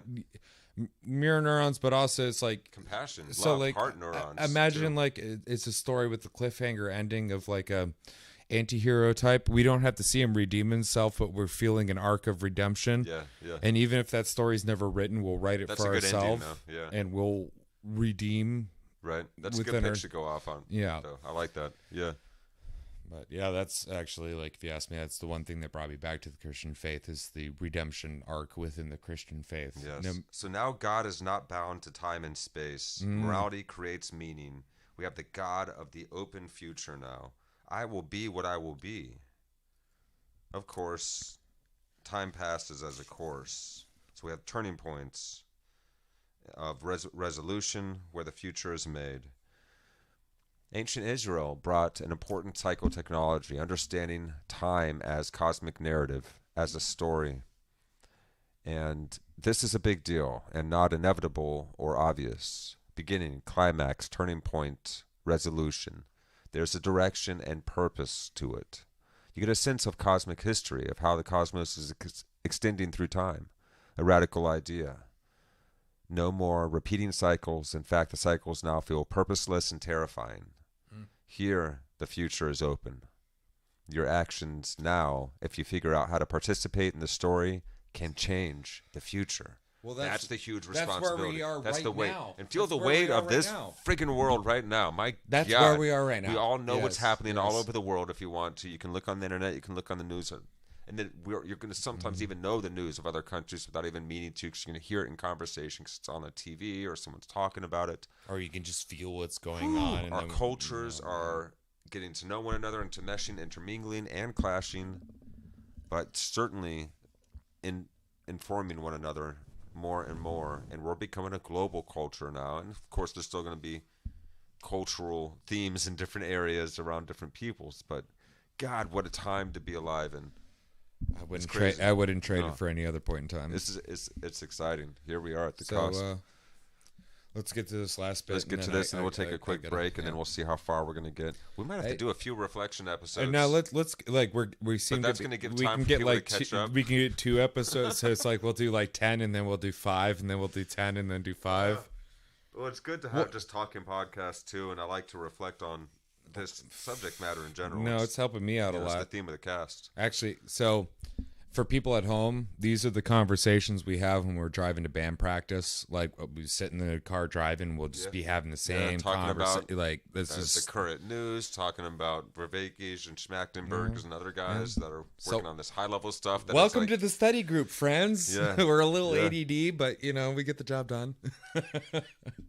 Yeah, and I hope that we're like a lily pad for people too. People like John Vervaeke and Daniel Schmachtenberger, Jordan Hall, and all these other incredible Bruce Lipton and other great minds out there. And I can go on. There's too many names. There's too many great podcasters. Well, you don't have to. We're the lily pad. You can sit on the lily pad. You can look up into the sky and see the birds in the sky. I'm just out here.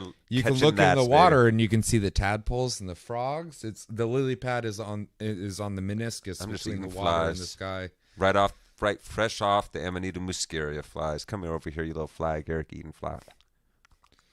And if you've ever tried the Amanita muscaria, when I go ho.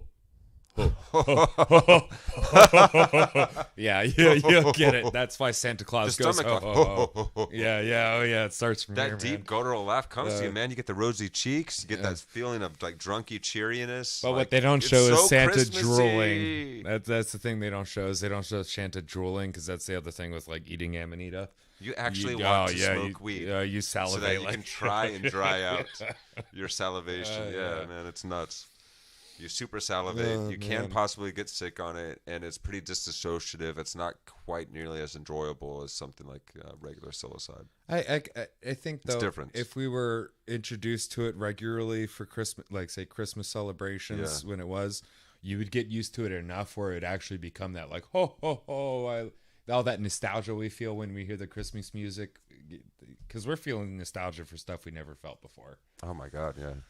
Yeah, I'm tempted to show you guys on that my Noam Same page on Facebook and show you some of the Christmas cards from the early 1900s that have Amanita muscaria, red and white mushrooms all over the place, all over these Christmas cards.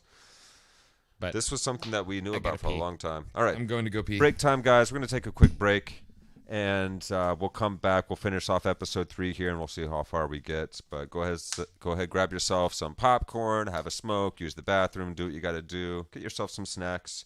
And we'll be right back. All right, we're back, guys. What's up? Hello, brothers and sisters, and everybody in between. We're feeling loose. We're feeling good. We're talking about apples. Well, okay, so like I do want to break this down because it's really important. This is great. Right before we hit live here. So yeah, the information that we're trying to convey, you could imagine this information is like apples, right?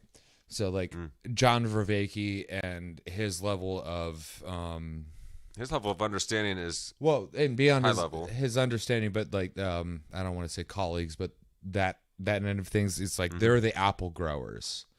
They're experts at growing apples. And so there have been people collect all this information on how to grow the best apples, growing apples. And they bring it to the market. They know the truth of apples. We're the guys sitting there being like, yo, these apples are fantastic. I tell you what, dude. Well, the best I've had. I can't mislead you, but these are the best ones I've eaten a lot of ever apples, had. though. Yeah. And even if I've never eaten apples, these apples, whatever these are, that's some good stuff. Mm-hmm. Nutritious and delicious. Yeah, so it's like, and so last episode, we're helping propagate these apples, though. Yeah, so last episode I brought up my gripe about. How do you like them apples? I like them quite well, thank you. Actually, that's like the greatest scene in Good Will Hunting. Yeah, but I brought up my gripe with all this is like, how do we make it marketable? And I want to clarify that. I don't mean marketable in the sense of making money. I mean marketable in the sense of bringing it to the market where people come together to participate in the market. Like, so the market of ideas, the market, that end of the market. How do we help popularize this? Yeah. And so this idea that we can awaken from this meaning crisis. First, we have to identify the fact that we're even in a meaning crisis. Well, express what that means. What's that saying? The problem well described is half. Yeah, problem well stated. A problem well understood is half solved. Yes. Yeah. So them apples. Or a problem well stated, you could say.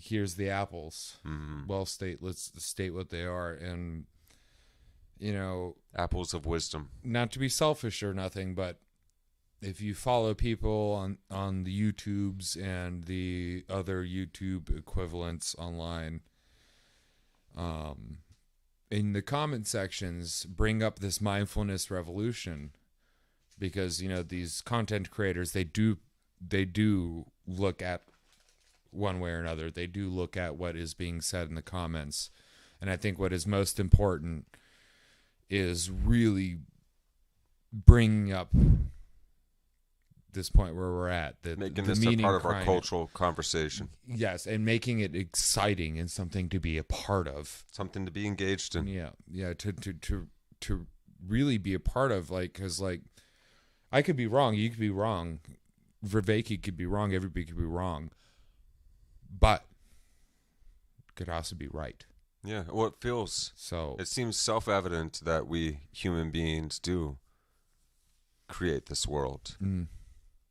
We create the ideas that we think through, that we realize the world through. We affect this planet, this environment, one another. How can we live more symbiotically with one another? How can we be more loving? How can we be in greater accord and thrive and excel together? And I think that's that's an orientation that we can take to life. That's a loving orientation rather than seeing love as an emotion. We recognize love actually encompasses many feelings and emotions. You can feel angry, sad, jealous. You can feel blissful and compassionate and all of these things, understanding, thoughtful. And so we should recognize love is actually a mode of being. It's a way that you can come to and interact with life. So we can use it as our vehicle, as our orientation to existence and to one another. And this is an ancient, thousands of year old idea that we have been wrestling with ever since it first came about. Ever since we could wrestle. But that we actually can. We can be in this communal dance, this reciprocal state of knowing and interaction and co-creation. And what a beautiful thing to be a part of and to take an active role in. Yeah, and so in the Bible and in other ways in some Hermetic texts, the idea of as above, so below. So like created, like what is said is we are created in God's image. It's not like, at least in my opinion, it's not like a bearded guy. No, it feels like it's just saying that we are created with infinite capacity. Well, we are creators. Yes, that yes. is the as like, if we're created in the Creator's image, we are creators in and of ourselves. Amen. For good or for bad, because that. the bad you could take it to the end of like, well, cloning. And we're capable of cloning humans. Don't let them tell you that we're not. We are capable of. We're cloning other creatures. It's true. There's a lot of beef that you eat that is cloned beef. True. But I tend not to think of this as like as snubbing God. It's what's the term, or what's the saying? The most sincere form of flattery is imitation. Mm-hmm, mm-hmm. So these conversations we're having, this trying to come to grasp at the worlds to co-create the world, is a mimicry, a flattery of the highest of the high standard. It's a trying to dance with. It's just like a kid trying to be like the parent. Yeah, I might have to stand on your shoes. Or imitating their hero. So you can dance with me. They're not skillful enough to like adequately actually imitate what the hero really does in the movie, but they can do it in a playful way that's still really enjoyable and funny and well, yeah, particularly look, it's like, them and for us to watch. Yeah, it's hilarious. Yeah. It's great. That's so what they we're embody doing. the spirit of it, though. They can capture the spirit, and that's the important part. 'Cause if you understand the spirit of something, then you get the gestalt. And then you can start filling in the details and getting better at the actual fine-tuning of the skills. So it's almost like starting from the... Eventually you can do the tiger uppercut. Yeah, starting from the most transparent of everything and seeing everything, and then working your way down into the details. Mm-hmm. So that's part of the schema I'm trying to draw out in donut shape, but is, trying to come to grasp with the idea of you could be in the scaling down transparency to opacity shift, but then from down in there you could be moving up into gestalt opacity to transparency, or you can be starting from that end. And what does it look like if you're starting from either end, moving to either or starting from one and moving and receding back in? To explore that idea in like a VR representation would be amazing. I want to see the schema that you're coming up with. It has to have a story with it, and be able to ride it like in a roller coaster, and then take the outward bird's eye view of it, and then come back in. I think it needs a story. The only way to do it is there needs to be a symbol on the book of this, like the never-ending story. Yeah, well, because you can move this way. The never-ending story is one of those kinds of stories, isn't it? That's an ingenious story. Yeah. I love that movie too. That one ties into itself like this. Mm-hmm. So you could be moving this way. It's just or so you could be moving an Ouroboros, this way. And it's got that intertwined kind of Celtic braiding going on. Or you could be moving this way. Yeah. Or you could be moving this way. So turn that into 3D. Yeah. So our listeners who don't have the video, what I just did is the first one is say you're pointing up and you're moving up. The next one is pointing down and moving down. The next one is pointing down and moving up. And the next one is pointing up and moving down. And this is what we do in conversation, scaling in and out from the feature to the gestalt, from opaque to transparent. It's just priming the brain's ability to do that. The way it constantly is reconfiguring itself to calibrate, to get an optimal grip on its environment. And I'm really interested in we're learning all this terminology from Vervaeke, by the way, for any first timers out there. Yeah. Just stay with us and it'll start to make sense. Yeah. And the reason why it intrigues me so much is because you can find yourself at so many different states. Mm-hmm. Where it's like, well, I don't feel like I'm in the gestalt. Like I have no clue about the overarching, the what do they call it? The structural functional organization of everything. Mm-hmm. But I'm up there. But I understand how all of this works. But I'm up there and I'm trying to move myself down into the features. Mm-hmm.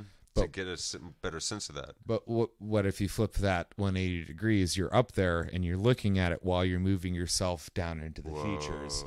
And it just, I know it's just mind play, back on the previous perspective though, but this is just helping you understand And I would think further strengthen that capacity for the brain to do that. Becoming self-aware of that process and then exercising it, basically. Yeah, and almost just like when you become aware that you can become self-reflective and you start meditating. Yeah, and Vervaeke's briefly touched on his martial arts and moving through that. And I think martial arts can work in that way too, because first, like, you learn your defensive blocks and your movements, and then your particularly that slow motion Tai Chi, Qigong. But then you can, say like, I'll push a punch out. Am I moving forward into the punch, or am I retreating back with being meditative in that Yeah. outward expression, in that outer relation with the physical reality? If you're moving up and looking up, that's one posture and stance. But if you're moving up and looking down, that's another posture and stance. This. Yeah, It isn't just an inward process. It's also an outward expression. Well, these are the the psychotechnologies. Psychotechnologies. Yeah. So this is the psychotechnology I'm trying to develop for myself, which is in order to gauge where I'm moving while I'm moving in those directions. If that makes sense.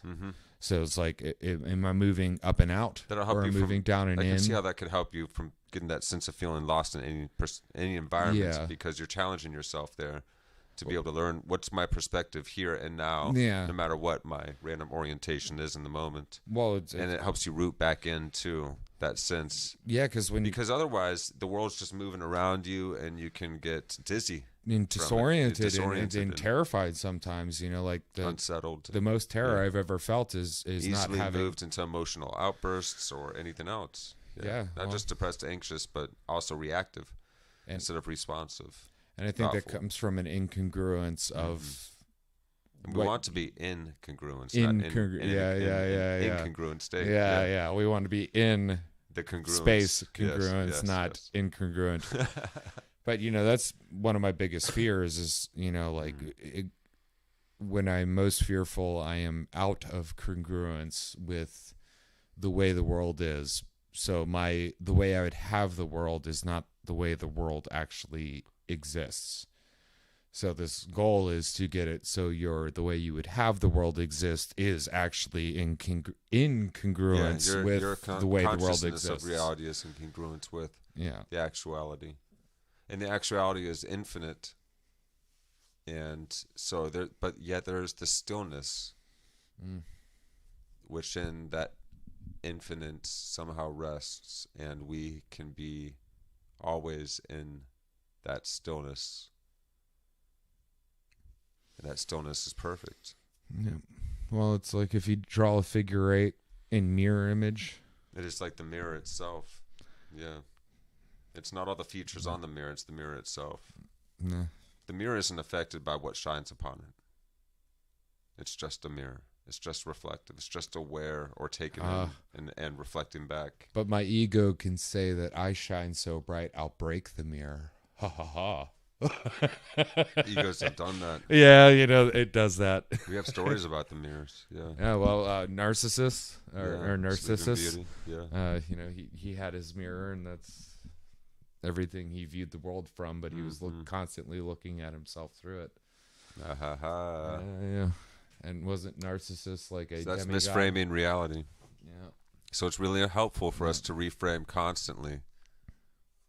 And I noticed that when I'm kind of just like zoning into an environment, I'm looking at the leaves or the ground, my eyes will do this thing of focusing and then unfocusing, and I notice that's actually the brain doing its reframing process to where it will go into that mode of mind wandering, like when you're meditating. So the mind starts to wander, and then you bring yourself back. But that mind wandering, the last episode we watched, I believe it was, Vervaeke is explaining in cognitive science. The slight distractions that actually help you concentrate. Yes. You need to have that break and then reorient to basically increase your capacity for calibrating, and then you can become ever more fitted to your environment, basically.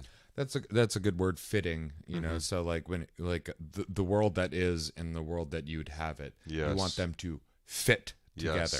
Yeah, you want to have a good grasp of things. Yeah. Yes, it's funny how all the terminology uses the fact that we have eyes on the front of their heads, so we're aiming towards our goals, and then it's like hands fittedness and how can I grasp. But the hands are so This is a very sophisticated, dexterous, thank you, tool. This hand, but the other hand, what a gift it is to have all the fingers. The other hand can be sinister because dexter. So oculus dexter is your right eye. Oculus sinister is your left eye. Whoa! So you can be both dexterous and sinister, depending on what side you use. Yeah. You can be clever. Yeah. You can be cunning. Yeah. Yeah. Weird things you find on the internet when you're trying to find glasses. And you can see the personality of that in the hands even depicted. Like Disney could definitely depict the hand of the cunning person, the creative person, the comedic person. Yeah.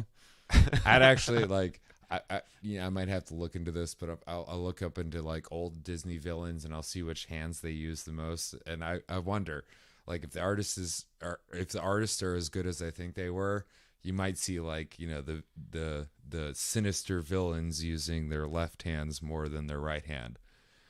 Because when you're learning magic tricks, artists are like that. Your dominant hand is the one creating all the movements to distract. Your dexterous, while your sinister and your left hand is sleight of hand. Yeah.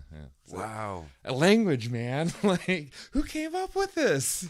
Right. We should thank them every day. The people who came up with the progenitor seed that came up with all the languages that we have. We should really thank them every day. They were ingenious. Dude. Yeah. Well, those were the shamans, figuring out how to be the deer and show everybody else how. Creating placebo effects for people to help heal them. Yeah.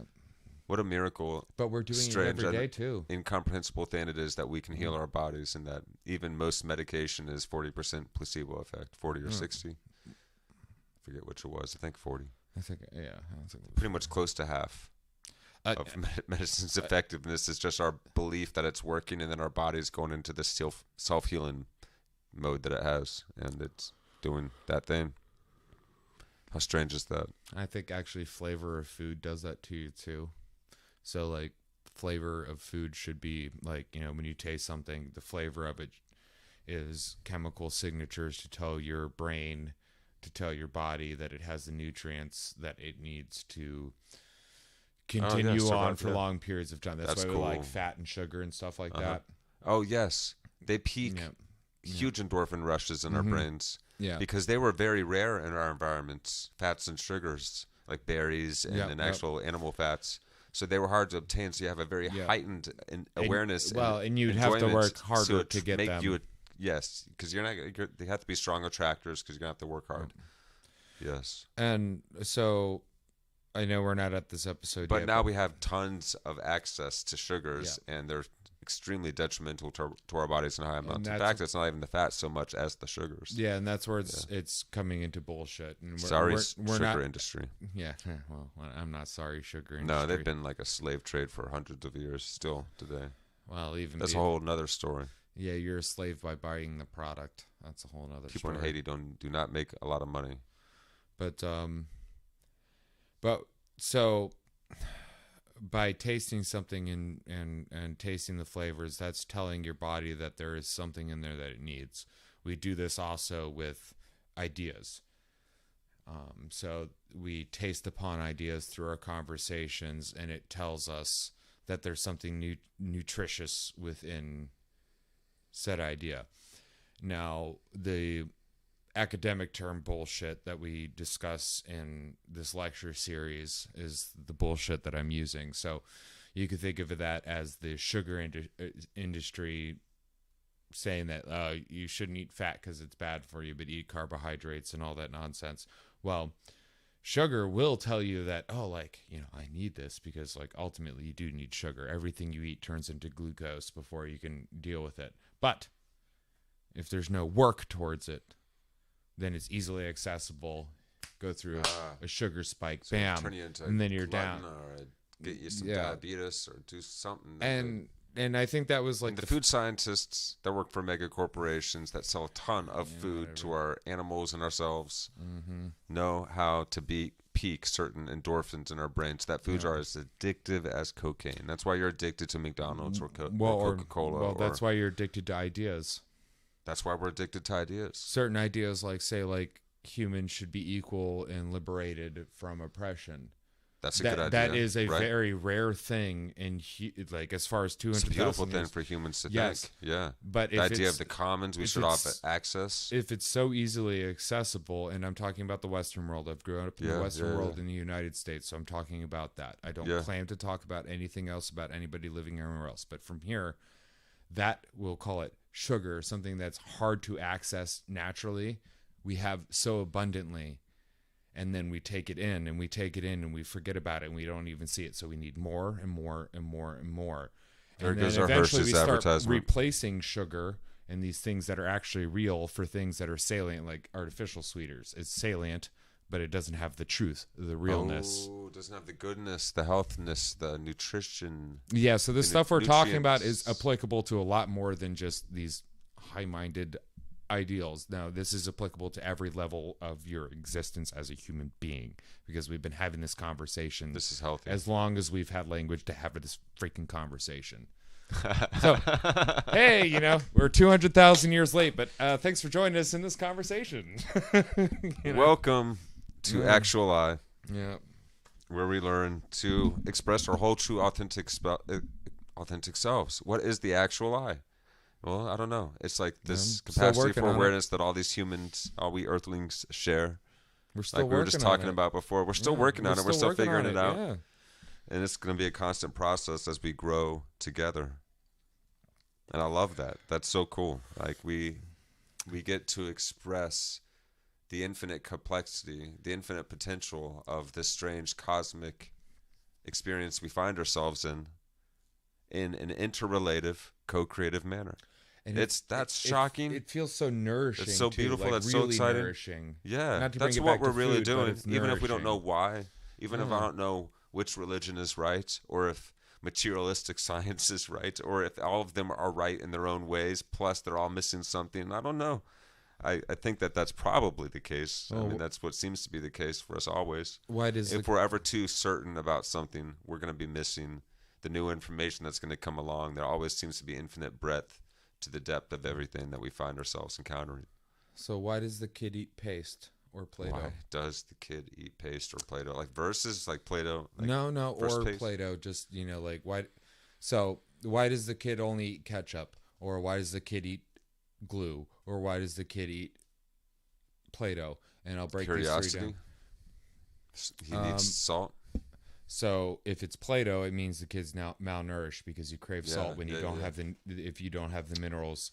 The reason why the kid eats glue is because they don't have the collagen in their natural diet, so they crave it out of what their senses tell that's in there. Collagen and a few other compounds. Why does the kid only eat ketchup? Wondered. It needs lycopene and a few other things that's in there.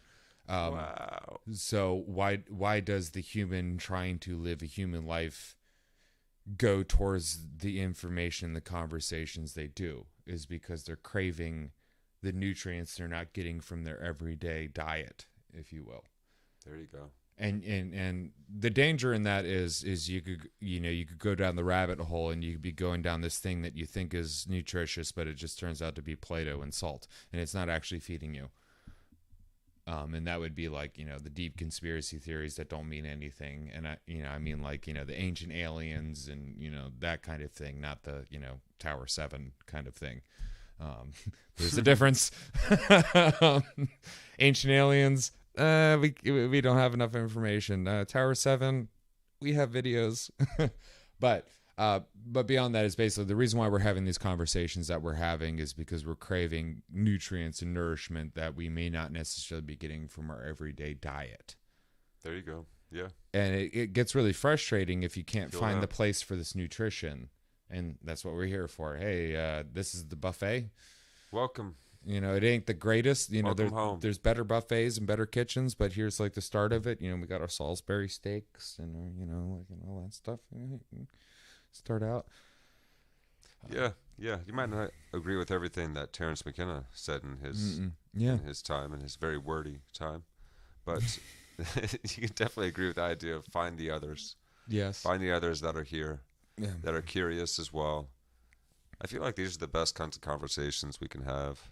They always feel the greatest. Even when I was like a teenager and we'd have sleepovers. And Oh this yeah, and that. you'd Even stay kids, up all like night, whenever man. you talk about the mystery, Yeah. that thing that like even the parents don't know for real. Nobody knows why we exist. Like that idea and anything around that area, existential, is so super fascinating. And it feels like it puts us deeply engaged with the here and now as conscious, aware stewards of a living planet, as the pinnacle of this planet's evolution, the one that certainly at least has the most ability to affect its outer environment and its inner self.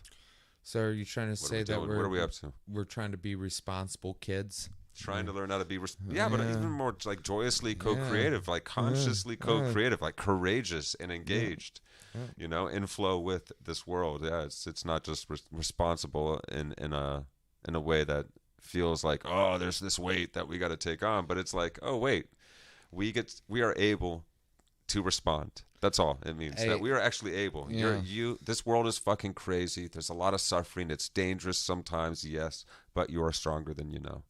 That idea. And we can handle it like the kid that puts his underwear outside of his jeans and ties a belt to his head to be Quail Man and save the day. We can still Quail Man. we can still have that enthusiasm too. It's like, have we forgotten about our how to play enthusiasm for life and the playing with each other? Like the best conversations are play.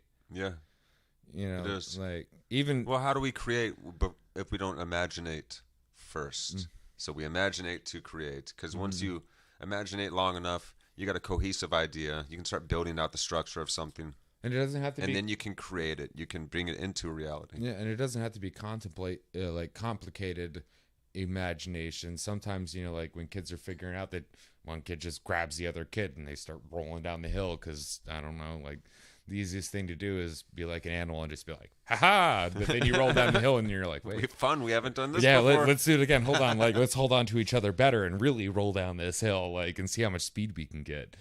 Nice. Fun. And then the third person wants to come and it's like, I don't know how to incorporate you in the rolling down the hill, but can you stay at the top of the hill so if we break ourselves, you can call mom? I don't know what's going to happen. That's this experiment. That's what we're doing as humans. So you're going to be the disengaged observer. Yes. All right. There's a place for everybody. There's a place for everybody. There is. You just sometimes have to just find it. We find it. We figure it out. Yeah. Well, we're the creators. We get to tell the story. So we're the actors. We're the writers. We're the producers. We're the directors. Well, let's jump back in, guys. Yes, I think we're at the... the idea of biblical grammar informing the way that we think. Hey, Chris. Oh, yes. Let me bring this up. I'm seeing the screen, but you all are not. So here we go. There we go. Welcome. Yes, I think we're at that short segment. Go down. What Nietzsche meant? No, we got right that. there. Ancient Israel. Right below that. No, I don't think we got this. Ancient Israel brought us to an important psychotechnology, understanding time as a cosmic narrative, as a story. Yes. This is a big deal. Yes. Not inevitable or obvious that we'd start thinking this way as a species. Beginning, climax, turning point, and resolution. There's a direction and purpose to it. You get a sense of a cosmic history of how the cosmos is extending through time. And this is a radical idea. No more repeating cycles. In fact, the cycles now feel purposeless and terrifying. Here, the future is open. Your actions now, if you figure out how to participate in the story, can change the future. We did cover this one. So yeah, the story used is the Jews, when they had to travel through the desert for what was it, like 40 years or something. Yeah. And then they would have their reward. It created this time component to God. Mm-hmm. So like they were the future is made. Yes, moving through into the idea future. Of progress. Yes. Progressing and the idea of kairos, turning points. Yes. I have a note for systematic theology here for some reason. I think that was a book. So da'ath is to know, or is knowing itself. And then sin is to miss the mark or to fall short when you shoot, when you're aiming for something. Or even to not. And if we're aiming to be good and we're aiming to be in a state of presence, in a state of flow and congruence and communion with reality and total conscious attunement rather than 100% here and now, and being present and available and honoring the moment rather than holding ourselves back. Sin gives us an orientation and a way how to understand how we can orient to life. And if anything, just a direction. Yeah, that's really cool to understand that etymology of sin there. Or the what's the root? To miss the mark, self-deception, to go off course. So the option here is to take part in creation. And then also the knowledge that we sin. And over time. So when we're talking about when we're talking about the Hebrew story of moving through the desert, and before they went into the desert, they had to break free from finding liberation. They had to liberate themselves, but liberate themselves into an uncertain future. And then there's this hope that through time, God, if they hold themselves, call it a covenant or an agreement or something with God, if they eventually get there, they will have it. Yes. And that time component. If you live up to these ideals, then you'll live a better life. You will discover the paradise. Yeah, so it may not happen now. It may not happen in your life, but it'll happen. And you will create that paradise. Opposed to a direct, I did something bad today, bad's going to happen today. I did something good today, good's going to happen today. It's no, it's multi-generational, multi-time aspect. What you do now affects, the nature of God that you create now is going to grow as you move through into, I don't want to say the next, but the move into the future. Move into the future. It's hard to describe. I'm not really good with words, so I lack certain words to explain this. No, I'm tracking. Yeah. But, so say I have fought my way out of a bad situation, and I see the desert before me, which you could call adversity, something hard that I have to go through. The desert of adversity. But at the end of that, even though I don't see it, I know if I travel along the way, the path, I might not have that. But I've paved a way towards that. The next somebody may have that. So that gives a time component to God. Because, previous to this idea, I guess, would be God sees you, or gods see you immediately and respond immediately. But now we got this sense of this transcendent ideal gives us something that's like a synchronicity. You can always get closer to it. And the closer you are, the more self-improved you will be as a species. But there's infinite room to grow. Yeah. And it's a progression towards. Yeah, until you're the aliens from Metroid that eventually turn into spirits. But they just try to guide Samus Aran through solving the puzzles in order to be able to fight off the evil that wants to be like the nothing in the never-ending story and destroy the world. Well, it's the progression towards ... Yes, the ... And I'm not an appreciator. Well, that's the infinite room to grow part. The growing towards, the moving towards. And that also creates an environment for God to be infinite as well, because God can always be opening up. Yes. So it's no longer a this arena of infinite possibilities that we get to play in is always infinitely opening up. Infinitely opening up. We get to endlessly blossom and endlessly improve. Yeah. That's so cool. That's so groundbreaking of an idea, though. We take it for granted. But no wonder people came up with the idea of this generative, omnipresent deity. Continuously recycling and growing thing that just opens and keeps opening. Of course, we were going to personalize it, embody it, and that's how we understand things. Anthropomorphize into human form and whatnot. But can you grasp my point? It's grasp. That's what we do. We humanize it so we can understand it. I wonder what the language is like about aliens that don't have if there's aliens that don't have thumbs that exist. But they also have language. What is their language like? Because we have grasping. Can you encompass it? Can you encompass it? Oh, what if you're octopus might use encompassing or an amoeba, terms. a giant amoeba? You encompass it.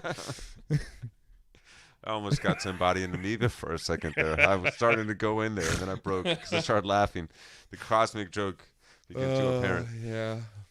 Like yeah, and I've often wondered about Earth. that. Yes. Well, amoebas are from Earth. That was supposed to be a short portion, but So I'm still here. But that progression of mounting time and God together. I'm an amoeba. I am time and space. God is nothing but an amoeba. I'm embodying other things, incorporating them into me. Yeah. Well, exactly it. Well, is that, That's what we're doing? Too. We're trying to. That's why we're Earthlings. Constituting of Earth and Sun, in fact. So we're like solar beings, solar-born Earthlings. Sol being the name of our star, but there's so many other stars out there. Like, what are you? Solar Earthlings. That would be a cool So that's like our last name. If we start becoming intergalactic, we're like soul babies. So we have to find some way to like differentiate ourselves with the other. It's like I would be, like aliens that we interact with. So I'd be like David, my last name Soul. Yeah. Yeah. And that'd be, oh no, that they got the soul at the end. They come from, this star. Yeah, here. Soul 1510. Yeah, right. Yeah. I don't know what our star's like technical term is, but that'd be cool if I had that on the spot. I'd be some Lex Friedman in the moment there. That's why that kid's a robot. Sorry to call you a kid, Lex. I hope you find. I hope you find the meaning of love. I see the robot heart in you growing. No, I feel Lex, man.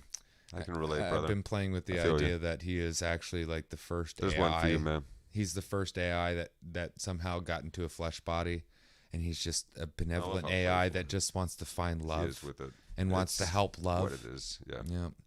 He can do it. Yeah. I believe in you, Lex Friedman 154276. Yeah.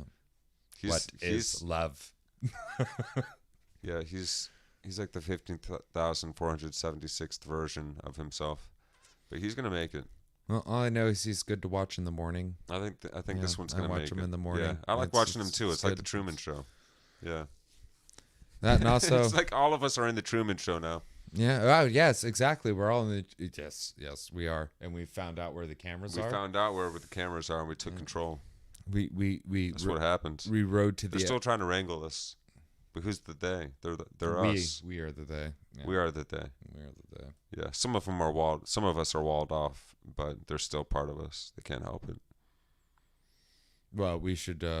Our greatest goal maybe is should bring those who have found themselves so far from the they that is the us. We should bring them back, if that makes sense. So it's like. So how attractive can we make our open arms? What kind of music, what kind of great film, media, stories can we create to invite the whole world back home, including the most gluttonous, including the most depraved, including the most lost? Well, everyone that has a potential to come back home, we need to be willingly able to find a way to attract and invite. Well, we're not going to get anywhere just... That's why gurus go to jails. The other side or destroying the other side. No, how do we bring it back? That's why Jesus went to even the criminals and the prostitutes and everybody. He didn't care. He just sat on the hill. Everyone's deserving of love. Anybody who came up to listen. Next level. Yeah. Thousands of years old, that story, and we're still trying to live up to it. It's ingenious that we even came up with... Oh, that story. That story. Well, I mean, that story must have happened because someone real like that existed. And even so, the whole religion built out on top of it. Yeah, that is its own. Well, even if that person didn't exist, and somebody's like him. Well, somebody told me this, and it was like, think about Jesus as being a liar, being a con man, or being not real. But then listen to the stories, and are they still applicable, and do they still mean things? That's the point. Yeah. Not necessarily Clearly he's not. The individual. Or he's a really nice one. Well, none of us can guarantee a really nice that. Con man, giving you the truth. Yeah, and trying to con you into living a better life. None of us can guarantee that this individual existed the way we think it existed. But the stories are still profound enough for us to gain meaning to help us come to grasp with the way the universe and the world is and our nature within it. Isn't it funny how dipping our toes into Eastern mysticism has helped us understand that, wait a minute, this Christ guy had something going on too, as we revisit as we find ourselves coming back to it, because we're trying to braid things together here at this Sure. point. We're trying to find, okay, where's all the wheat? Okay, we got that the chaff needs to be thrown away, but where's still the wheat? Yeah. And let's weave this together into a friggin' fine ass wheat shirt. I want to wear some friggin' wheat, shirt, baby. I want to wear my wheat. I want to wear my bread on my chest so you can know how much I've been eating. You gotta know it's Thanksgiving. So if anybody plays Project Zomboid and knows how to do how mods, can you make like a coat that you can wear that is just loaves of bread? That would be great, because that's what I imagine. It's like, grow the wheat, make the wheat shirt, and just loaves of bread, and it has like a really good thermal rating and bite freshly protection. toasted. It'll be nice and warm for like 20 minutes. 24 hours in the game, it's but fun. my baby can like spread the butter on it Oh boy, before she eats it. Because my baby pour some garlic on me. spreads the butter. Because if I can't feed you, baby, at least you can eat my It's coat. Italian Thanksgiving now. Get you some garlic bread. Oh boy. All right, fam. We're gonna try and finish episode 3 here. If not, it's been In fun. our reflections, at some point, we're just gonna get back to the series. I think. I don't know. Are we gonna make it through the first 10 episodes? Well, okay, we have a reflections? whole holiday season. So here in the United States, from You got a holiday season. I do got a holiday season, but from what's the October celebration? Where they give out candy. The All Hallows Eve? Yes, Halloween. Thank you. So from Halloween to like New Year's, which is the first, but like after New Year's, that's a holiday celebration. So if we can get through all 10 episodes within the Halloween. Because words, man. Dude, you are like the ultimate defense against the sugar industry. If you can forget the name Halloween, it's powerful. It's only because I'm ADD as crap and I've been souping all day. This is what happens. The brain's like, I'm over here. Yeah, words. The thing where you go around demanding candy from people, but if you're too old, then you're just creepy that day. Yeah. So smash your pumpkins. From Halloween till the first of the new year, January. I love how 1st. we grow up into the people that complain about smashing pumpkins, even though we did it when we were kids. I mean, like I buy the pumpkins now and then I smash them and I feel good for it. Yeah. There's seeds in there. But if we can get through these 10 episode reflections during the holiday season, I'd be happy. That's solid. I can feel that. We can fulfill that. We're giving y'all goal. time to catch up. Yeah, that's what's happening. That, and also, we got things to talk about that we don't get to talk about except in the car. Well, how are you going to reflect on John Vervaeke's awakening from the meaning crisis, which took him 50 episodes to express without taking a few extra episodes yourself to reflect on it? It also took him his entire life building up to that point, and then those episodes to do that. And so a lot of other people. Yeah. So upon whom he is standing on the shoulders of. Yeah. So I'd like to think that like I'm standing on the toes of giants and they're teaching me how to dance like I'm a kid standing on my dad's feet. So cool. I'm just like learning the moves standing on their toes, Whoa, trippy. What if that's like your higher self at the end of life that's already lived everything? And it's just always there with you. Your guardian, that's your guardian angel. Yeah. It's always with you. Wait, are you trying to say that you are? If you were ever to do such a thing as like have a psychedelic journey or trip, imagine yourself surrounded by your guardians, like that image of that guardian angel that's already lived everything. That part that is already back with God, or the omnipresent reality that the end of the story that imagined all of existence into existence in the first place. So, if such a thing could actually be, just imagine that, and you're surrounded in love and light, and you're shielded in love and light, so that other entities with evil intents cannot affect you. In fact, you can just love them and embrace them and turn them into glowing little jesters that play along with you. That's the approach. Just letting you guys know in case you ever do anything like go on a psychedelic journey in a safe and legal and guided environment. Yes. I'm just saying what I gotta say. So you've every time a bell rings, an angel gets his wings. Well, the idea is the guardian angel came down to help little kid out, actually it was an adult. Okay. It was a movie. Yeah. So basically, your guardian angel is yourself, and it gains its wings by helping you become a better person. So yourself gains its wings by helping yourself become a better person. There we go. Hey, we're all high five yourself.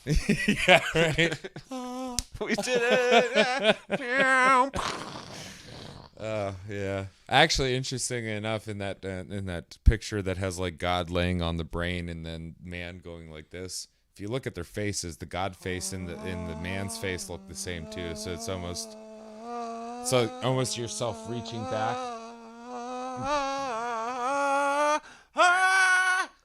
There's a Little Mermaid.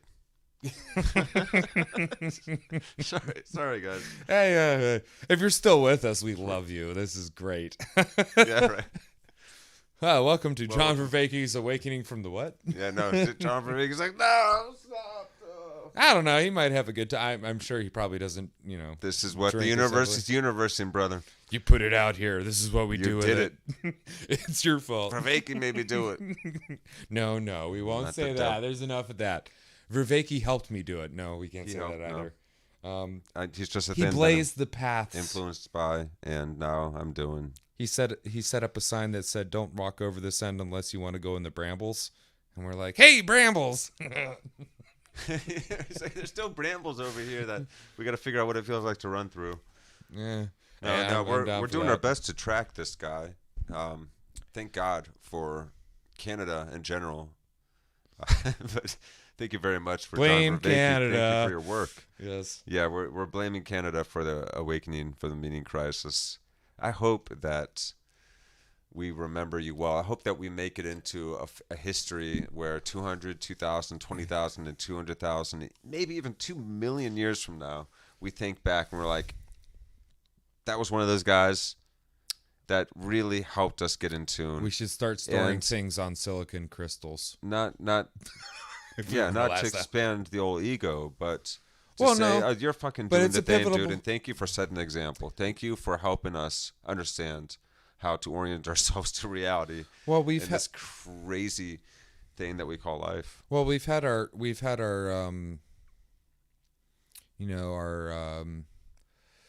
Socrates and our Plato's and our Aristotles. Socrates or Plato. But the thing is we're information is so fast right now, where we have so many people doing this now. So it's not just like 3 or 4 people I'm thankful within for a generation. everybody, every intermediary that's just sharing information, that's collating the wisdom of the greats. I'm thankful for the greats that existed before us. I'm thankful for the greats that exist now. I'm thankful for people just going out on a limb and doing great things and trying to be of service and really pouring their lives and their hearts into it.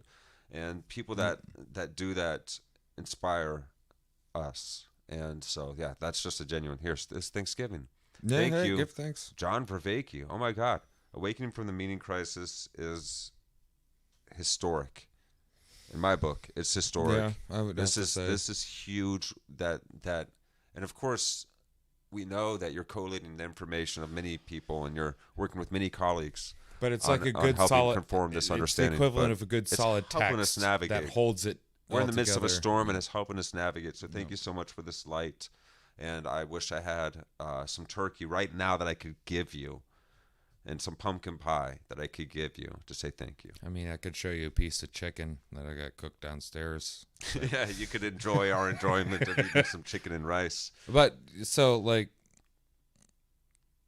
yeah, at this point now we are in the blessed point where we don't just have one great teacher per generation. We have so many, and they're all touching upon the same things.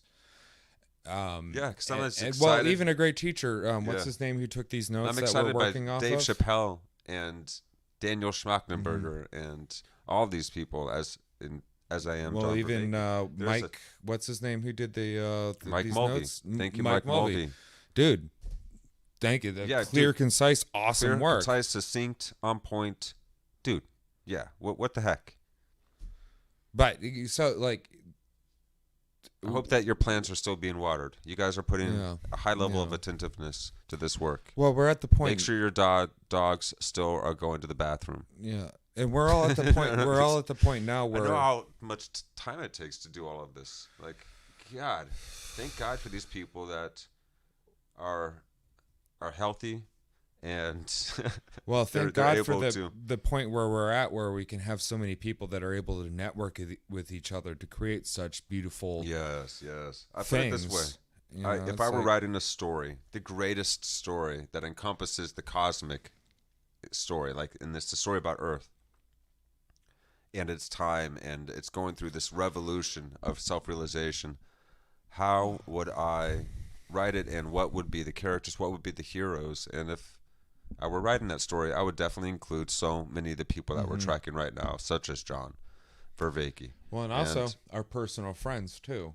Our personal friends, and it's our heroes, amazing, and the like, people at the local mini mart that has like this authenticity and really means it every time that they say hello and how are you doing and how was your day and have a beautiful day, and or tell me if I'm wrong on this, but do you feel like, you know, like say listening to like John Vervaeke or like Schmachtenberger or like Peterson or like even Tim Pool or Crowder or anybody else, when you're listening to them, they almost feel familiar in the sense of almost friendness, like what we have like physically, but it's like you've come accustomed to it, and not just accustomed, like accustomed, but and an intimacy of honesty. Well, even though you don't know the person, you feel like you've had these conversations with them, and there is a relationship with it. And don't get me wrong, I don't know any of these people. They're not my friends, as in I'm not their friend, but they're my friend, as in like they're my friend. I engage with them. They may not engage with me, but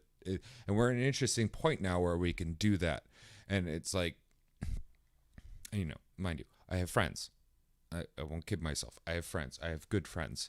But then I also have really good friends that call them colleagues, call them contemporaries, call them whatever you will, that are doing the same thing. And like, you know, like, and now that I've been listening to... But that Steven Crowder, isn't he a far right guy? Far right, far left, whatever you call it. Tim Pool, isn't he a... I don't have fence-sitting 100% liberal agreement with these guys, but I understand. Yeah. I do recognize a good faith intentionality.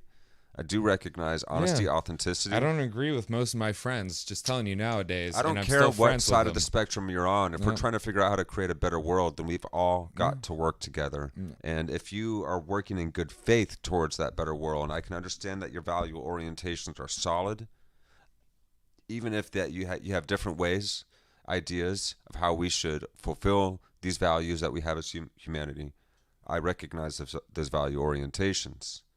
And so I'm not going to get all stuck in my way of looking at the world. I'm going to try and encompass and incorporate yours as well. And we can find out what's good and best for one and all as we work together and through the process of conciliation, rather than just batting our heads against the wall. Well, wouldn't you prefer to have a friend where you know where your disagreements are, opposed to a fragile not talk about things in case of disagreement? So it's like, you know, it's like me personally. Well, we're trying to find the truth together, and you're not going to have 100% the truth. That's why we got to be clear. Yeah, so you have an idea, I have an idea. Somewhere in here is something that's going to work best for one and all. So I need to understand your idea fully. Sometimes it might not work, but at least I know what you're talking about, and I know you know where you're coming from. About. Yeah. Yes. We're trying to navigate here together. That's the orientation I want to see us take here as humanity. Yeah. Is that we're here together. Yeah. We're interconnected. We're intertwined. We can't help it. We're not so separate as we think by any means. No, we're completely connected. Completely interconnected. We're trading atoms right now as we sit. Chances are, and everything around us is always doing that. Chances are, if your neighbor's pissed off next door, you're probably feeling pissed off and you don't know why. That's how sensitive we are to each other. Yeah. That's why I don't do cities, because I walk into a city, and it is either when I'm walking on the street. Well, that's how we learning to be centered, and not in a nary fairy way, but just truly learning to be centered in our awareness as the ground of our way that we orient to the world. Prior to its interpretations, prior to the sensory input, just that still awareness, that peaceful still awareness, that allows us a way to feel grounded in any circumstance, in any environment. Well, I think... And so, there's this one guy that he's like a skateboard punk guy that taught like non-dual Zen kind of... He was awesome. He's brilliant. I gotta remember this gentleman's name because he was freaking hilarious and he's ingenious. But he would sit in the middle of city intersections in like New York and meditate for hours. Is he crazy? What is he? Is he an artist? What is he doing? He's definitely artistic and he's definitely got a crazy bent. But he's also there. and really keyed in, and that's what a beautiful way. Go from practicing in the forest meditation, which is so easy to just be here now and just feel at one, to going into the city and learning to do it, And that's like when we're sitting in our home, and you're kind of in that in between where you have a controlled environment. You can really optimize that environment and cultivate that capacity to deepen your sense of experience of the present moment. That sense of presence in general, that's what we can ride on as human beings. So yeah, even if you are in the city, it doesn't have to affect you emotionally. It can affect you emotionally. Here's the thing, but we can still cultivate this capacity to be grounded throughout you still whatever experience. Like the Shaolin monk, So it's not a metaphysical fancy dancy magic end, but it's the human's ability to perceive very minute details, like what Vervaeke was talking about. I think episode 3 or episode 4. It's not magic or hocus pocus. It's being able to pick up very fine details and make meaning out of them. Yeah. I think that is so strong that even if you're, say, like you live in the same building as somebody and you could be 4 floors away from them, you still feel what they're feeling in some weird, tiny little way that can't necessarily be measured by whatever, but you still feel it. And I use the city as an example because that's most familiar, but I think we do that naturally, like say, like when the full moon becomes a full moon. Like part of me wants to be skeptical and say, okay, if you hear the tone of their voice when they're having an argument on the phone, or there's a habit of turning on music at the same time. Check this out, though. You don't even hear them. Like you get an idea of their general mood. You don't even hear them, but you notice on a day. You think there's just an aura? Well, not necessarily, but so you walk to the elevator. Body language You get stuff? into elevator. You're used to having 3 people on the elevator normally. All of this stuff is still magical to me, even if it's just body language. When you see somebody and you're having human interactions. Yeah, let me work through this. I got a good. All like still vibrations in space, right? I got a good scheme going on. So, in your everyday life, imagine like if you live in one of these large buildings, you walk down the hallway. There are, say, like 3 to 5 people that you normally see on any given day. And then you get into the elevator, and there's 3 to 5 people that you see within the elevator on any given day. And they can trade in and out depending on, whatever. And then you get down into the mezzanine, or whatever they call the place where all the elevators are, and you go out. But now, imagine you come out of your apartment, you only see 2 people in the hallway. But you see 10 people in the elevator. And then when you get out to the front, there's a backup of traffic. Damn it. I'm ADD too.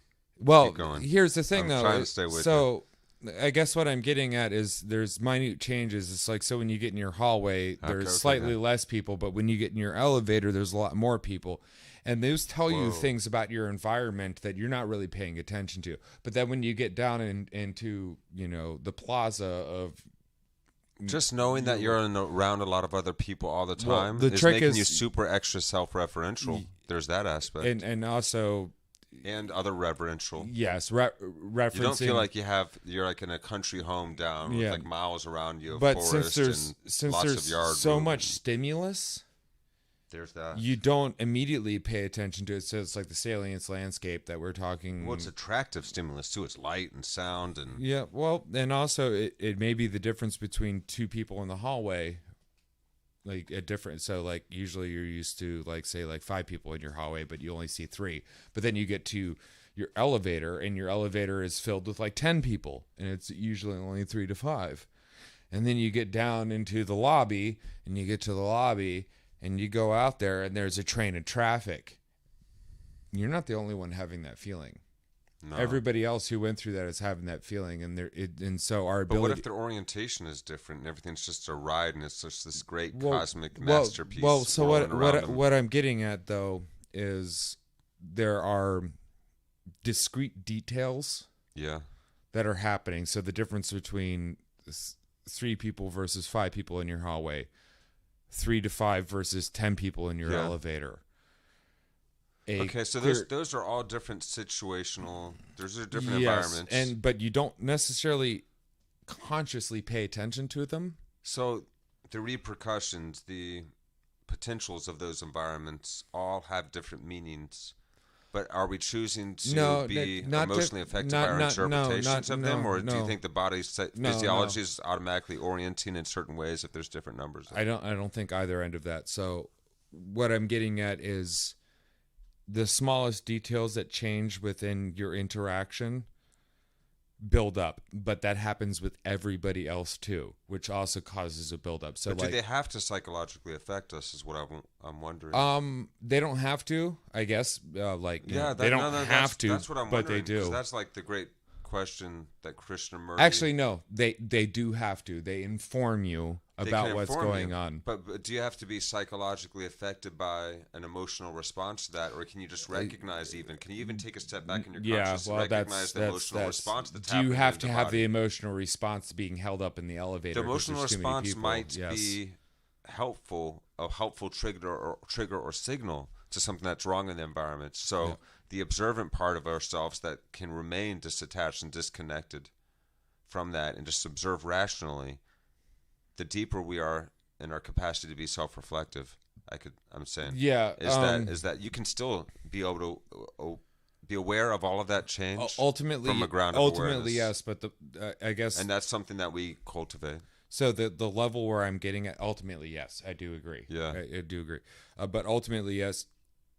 But I think of course, when I say, are caught up in it. When I say you can feel like this is the wheel off kilter sense of suffering that Buddhism talks about. But so when I say you can feel what, say, your neighbor's 5 stories up, and on the other side of the building, you can feel what's going on it. Yeah, it might. Well, you might be informed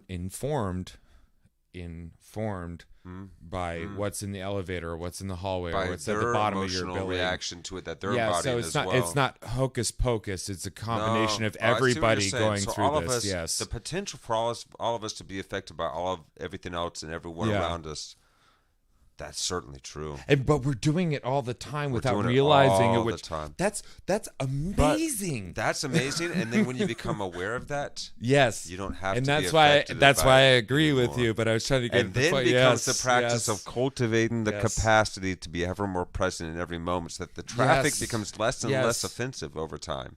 Those moments in the elevator become less and less concerning. Why the lift is filled with so many people. You can understand why other people around you are frustrated. Or you don't You're have able to take a step back and observe. You know to go down the stairs. Yes. And take a walk down the stairs. And you don't have any problem with it. You're just like, this is just what's happening. It is what it is. So that's where I agree on that end. But it's because you're right.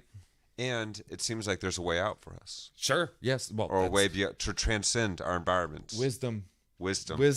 To practice wisdom, self-reflection, contemplation on these things, which we just did. We contemplated, we reflected. So we did this inner and this outer and this inner and this outer. We were reframing.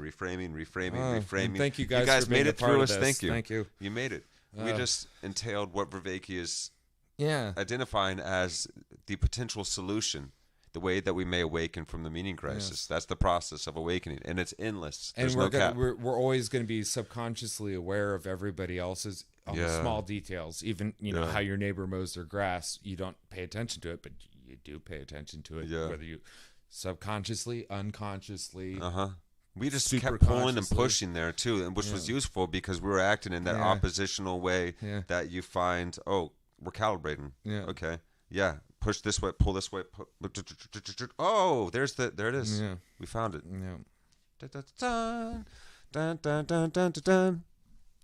Oh, that was Zelda, wasn't it? It was like a combination of Zelda and Mario, and crystal. Maybe even Final Fantasy. Oh boy.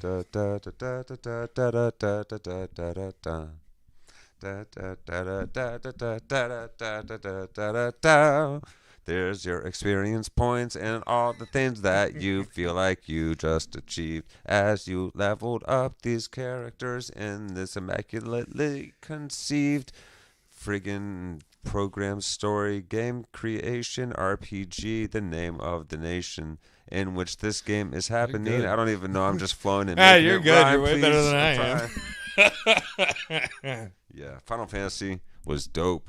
The OG Final Fantasy, where you got to choose your initial 4 characters. You could get the black belt. You could be a red wizard, which could do white and black magic, or you could be a white wizard, black wizard. You could be, or I don't know, it's like light and dark, something like that. These were the artists of the past trying to encode wisdom. That game was cool. Within their that games. game was fun. I like how they grew up. Yeah. They grew, like, mutated into, like, higher transcendent forms, super forms of themselves. Sure, well, how we treated gods. Gods are bigger and shinier. Yes. That's Mario how eats a mushroom, he becomes super. Yeah. He gets Expanded. bigger and he gets, or he eats the star and he gets shinier. Expanded capacities, indeed. Yeah. Higher states of consciousness.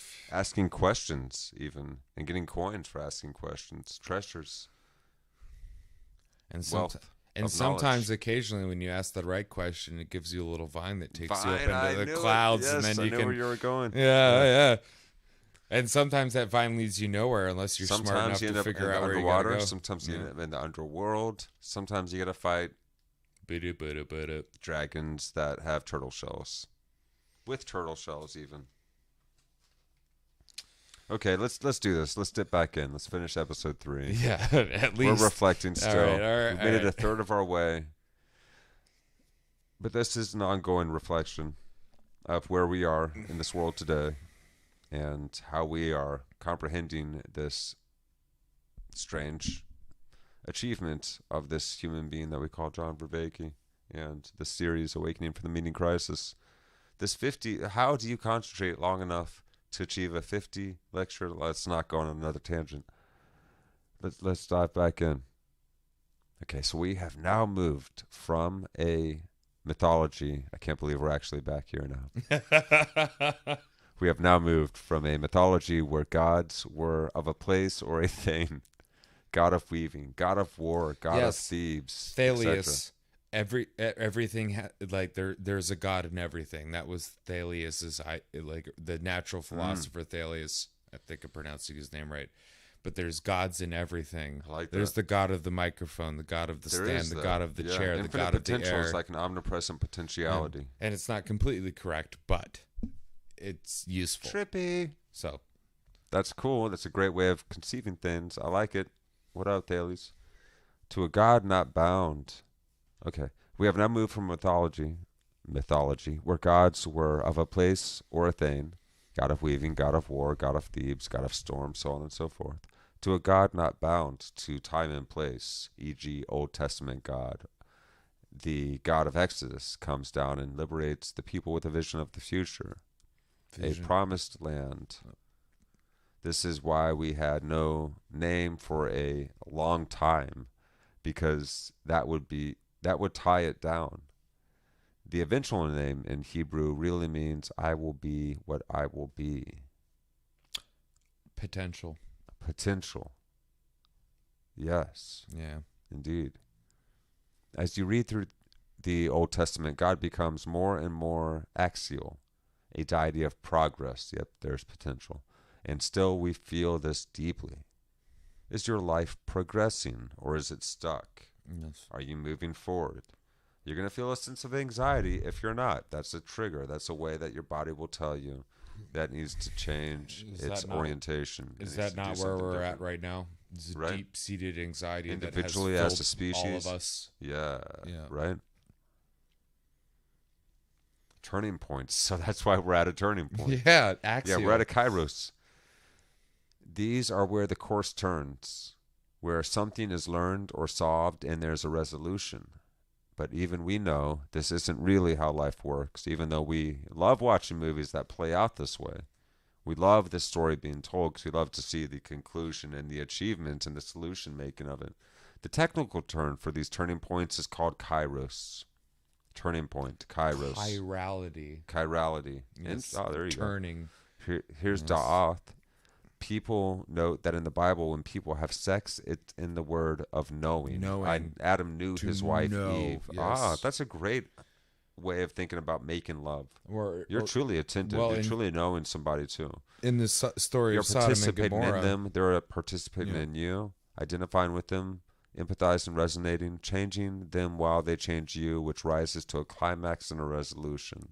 You're saying Sodom and Gomorrah. Yeah, so the story of Sodom and Gomorrah, and forgive me for butchering this, but the angels came down, and when they came down in there, the guards, the bad guys came out and said, bring them, to whoever was harboring them, bring them out so we may know them. It wasn't know them so we know who they are. It was know them so we can do our debaucherous, depraved. Because also another way to know somebody is to torture them. To really truly know, you can really truly know somebody by putting them through torture. Light and a dark side to this. Yes. And also like pure bliss and pleasure is also very close to pure pain. Hence why like bondage and other the sadomasochism is part of the draw within this. But on the other end of that, there's tantra. Yeah. So tantra being not just merely sexual, but a very deep in the biblical sense of knowing, it's really knowing, and we tend to think of it like the cardinal knowing, like you know them, but more of how they work. What what gives them pleasure, what gives them pain. You know how to hurt because you know how to be hurt. That kind of knowing. You know how to give pleasure because you know what it is to be pleasure. Empathizing, resonating, changing them while they change you, which rises to a climax and a resolution. No, does not torture or orgasm rise to a climax? Yes. Yeah. And it creates too. Which what a profound thing that ultimately. And not to get too dark. Expulsion of a seed that creates though. That's so profound. The way that everything has turned out in this universe. Like we are human organisms. This is how we relate. This is how it's still like stardust that birthed atoms, and the furnaces of stars that recollected and burned bright for so long and then exploded in the most violence that we could ever imagine. They created into bright burning balls of plasma that created hard outer shells over time as they cooled. If they were small enough, if they were large, they kept burning like stars, but some of them were turned into planets, and those planets somehow began to turn animate. They were planted with plants growing out of them, and then there were animate beings that grew out of them. We call ourselves Earthlings.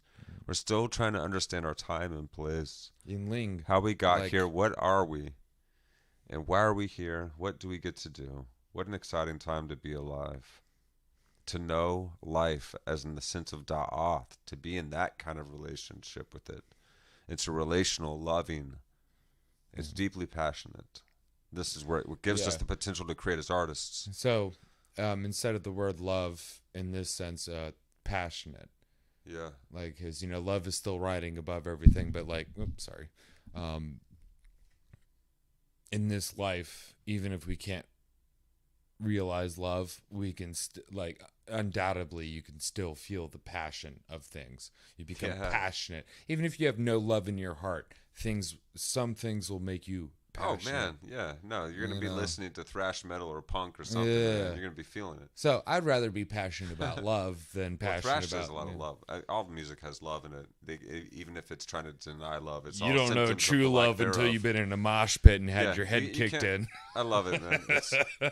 It's hilarious. Like everything is love. And then the symptoms of the lack thereof. There is nothing else. Love inspires creation. There's no reason to create without love. And there's nothing else but the symptoms of the lack of love. Our traumas, our hatred, our resistance to life. It's just the symptoms of the lack of being in accord, the lack of feeling unconditional love from someone else and knowing what that is in our own lives and then how to replicate it. All you have to do is know it once. And the love of a mother is enough. In accord is to be in harmony. In harmony. Accord. In congruence, in concert with, because now you're able to really project and create and express. Are you within a major chord or a minor chord? A half diminished chord, a suspended fourth chord, a sixth chord. What? I love how music imitates life in a day or a moment. I think sequence of events music is the first. It moves from majors to minors. We sent those golden plates out into the universe trying to communicate with aliens. Where it had what did we put on those golden plates? Basic body shape.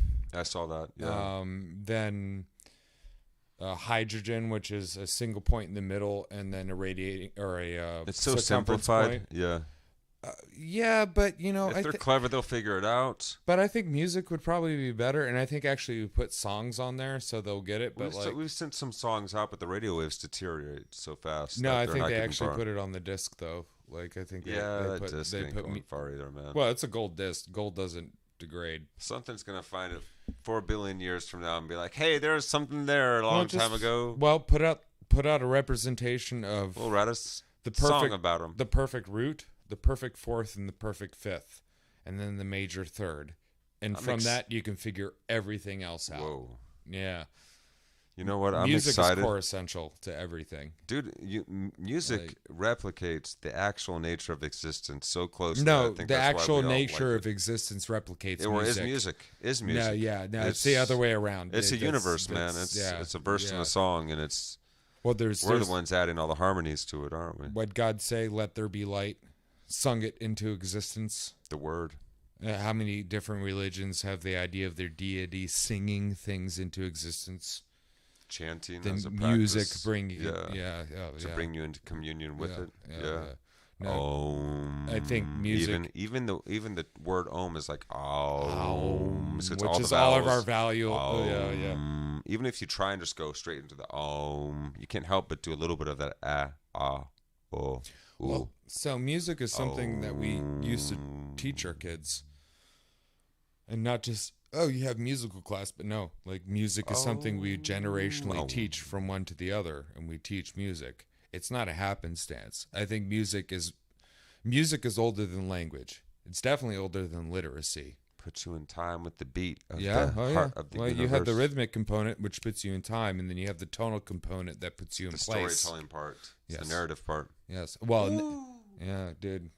Deep divers. Not trying to. You ever seen that deep divers guy? What's his name? I love him. What's up, deep divers? And he's just like diving deep all the time. He plays some music and he talks some really deep wisdom, and then he's very loving and he's bright and he's glowing all the time. I love that. Well, it's no wonder that man. Deep divers. It's no wonder that Vervaeke keeps bringing up the musician and the jazz musician in certain circumstances. Because particularly talking about the flow state.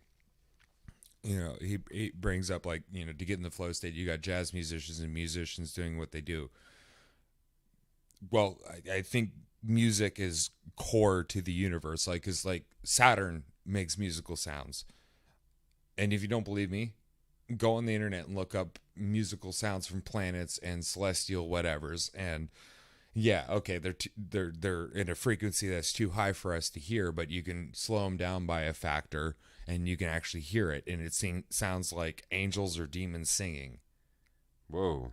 Like for real. Like Jupiter has a kind of demonic end to it, like a lot of discord. Is there some amount of interpretation that's being used? No, actually, major to minor chords. Infinite Waters. Look up that channel on YouTube. Infinite Waters. Deep Divers. This is my man. Hold on. Can you see? This guy right here. But to answer your question, when it comes to interpretation, no.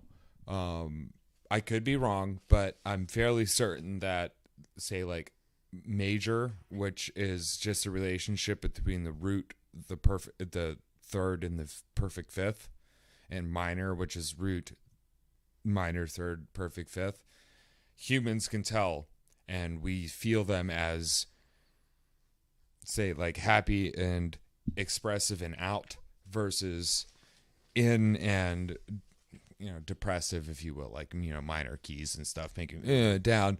So when you hear certain combinations of tones, so when you hear what Jupiter is singing, it sounds like angels and demons at the same time, because there's chords and discords at the same time. So we're listening. Whoa. And so major chords are happy, minor chords are sad or introspective or melancholy. Yeah. And then you have the half diminished, which are weird, but then you got full diminished. There's extroverted and then reflective. Yeah, extroverted, reflective. It's a way of thinking of that. But then there's weird combinations. Psychology. There's weird combinations that also break themselves. Whoa. So when I say angels and demons, that's a moment of almost clashing and just chaos and ordering at the same time. Yeah, bright, beautiful clouds on top with horrendous thunderstorms below it. Whoa. You could see as that. So and interesting enough, humans when exposed to certain tonalities, seem to have the same response to different combinations of tones put together. It's a universal thing. Whoa. And actually rhythm too. So like a minor chord, a 1 and 3. So you got 1, 2, 3, which is minor 3. So 1, 3. When you combine those two notes, that 1, 3, you get a bom bom bom bom bom bom bom bom rhythm. That's different than 1, 2, 3, or excuse me, 1, 2, 3, which is major. 1, 3, which is a different bom bom bom bom bom bom bom bom bom that somehow affects us. 1, 2, 3. Yeah. 1, 2, 3. But then you got 1, 3, 5, 7, 9. But then you can have the Well, so you don't hear the rhythm, so it's like so sing oh for me.